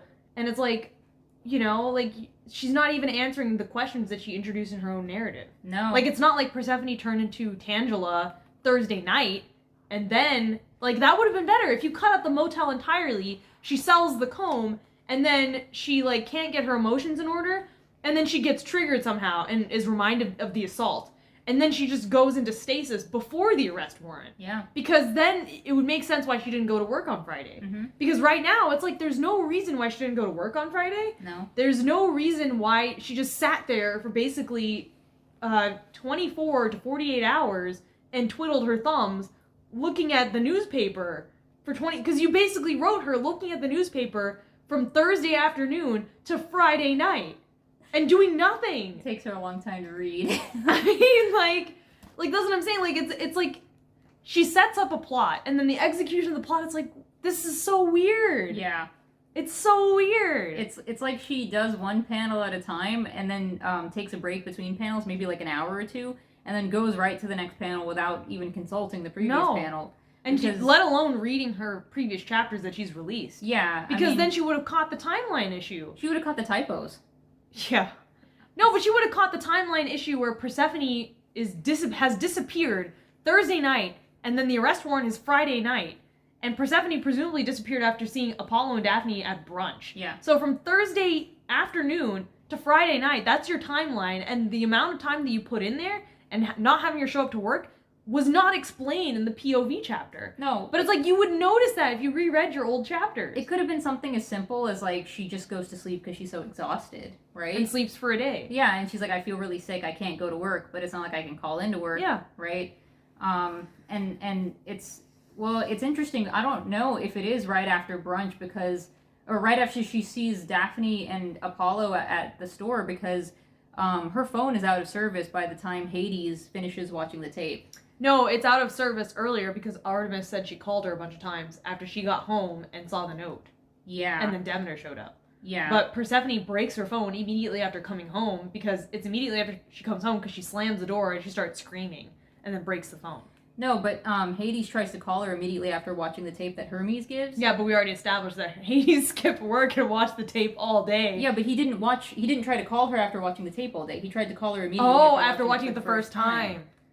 So... Oh, no! And Hermes showed up immediately after she left, and the tape was only 20 minutes long. Yeah, and she was at the shopping center for, like, a while. An hour. Yeah. So why didn't she call Hades back? When she leaves home, it's nighttime. When she leaves her house. Yeah, no, she basically freaks out over Apollo, and it's implied that she's, like, packing her stuff up, and then it takes, like, another couple hours before she leaves home. Yeah. Like, it's, like, afternoon/night. So her phone is already broken. So her phone... No, but she should have seen, like, when she... I guess she broke her phone before she could see the notification. But it's like, we're approaching this like freaking true crime fans. Yeah, the timeline doesn't add up. Something's going on. The timeline, it's almost like Persephone is missing time intentionally, so you can set up like an unreliable narrator. That's what it feels like. Yeah. Because it's like, why else would you not show her thoughts ever? No. Like, it's almost like, our headcanon of Persephone being super manipulative and setting this all up just so that she can end up living with Hades full time. Yeah. It's almost like that might as well be true, because it's not like we know her motivations. It would be really interesting if you actually revealed that she did know that they had met before, and she's been like stalking him, like a Sasaeng fan. A Sasaeng fan is like a really hardcore fan of like K-pop. Yeah, it's like it's a Korean term for a hardcore fan, usually of like a Korean pop star or like a celebrity or something, where they obsessively stalk and monitor the whereabouts of these celebrities, and they'll like show up at hotels, call them on their cell phones, just engage in really obsessive, creepy behavior. And if she somehow found out that she is supposed to be this guy's future wife, and then she's been obsessed with him ever since finding that out, and has been engineering all of these things to come together, but then has been pretending that, oh, no, I don't do any of that stuff. But then she gives like a knowing smirk to like Minty. I know. And it's like, you wouldn't even have to have Persephone conscious that she's doing it. It could be the alter ego Persephone with the red eyes, who she sees in the mirror that one time, and she's the one who's orchestrating everything. Yeah, at this point, it's like both Persephone and Apollo have like altars. Yeah, good Apollo and bad Apollo. You have good Persephone and bad Persephone. No, but she did. She locked eyes with Minthy when Hades was carrying her that one time, and like intentionally like snuggled closer to him. She was like, like we already have that. That's canon. Yeah, that makes her a lot more interesting if That's you put what it that I'm way. saying. If she's like secretly obsessed, and then it would be so interesting if Hades found like her room or something, and there was like a fake room under the floorboard or something, like, and then he lifted the tile and he goes in there and it's a cross like a shrine, like in The Wailing. Yeah. It's a shrine to Hades with his pictures, magazine cutouts, pictures of him when he was a little kid. And then at the center is the paparazzi photo of the two of them that she acted like she wasn't bothered about. She's got a picture of Rhea down there. She makes herself up to look like Rhea. Oh. You know, she does things to look like her, to act like her, to remind him of her. She talks about Sicily. She's not even from Sicily. Yeah, she's not even, right? She's from Crete, you know? Yeah, you know. Something like that. She lied about everything. And you could make it like, oh my gosh, this is terrifying. But of course, that would never be in the story. It's just an interesting what if, right? That's all we have. That's all we have now. That's all we have to cling to our sanity. Yeah, we're like in... we're at the part of the story where it's like, this story is actively so nonsensical that we're having to plug the gaps in with our far more interesting, sinister narrative. Yeah, I mean, it becomes a lot of fun when you can look at things that could have been better and the way they could have been. And so that's like why it's so important to iterate, as we've said in previous videos. But yeah, I mean, that's all I have to say about this batch of 5. Yeah, can't wait to get to the Zoom call next week. Yeah, we read those chapters today in preparation for the next video, and there was a lot of like yelling. What's going on? A Zoom call. So yeah, you guys can look forward to that next video, I guess. But yeah, as always, thanks for listening, and we will see you next time. Same couch, same Lore Olympus. Same Lore Olympus.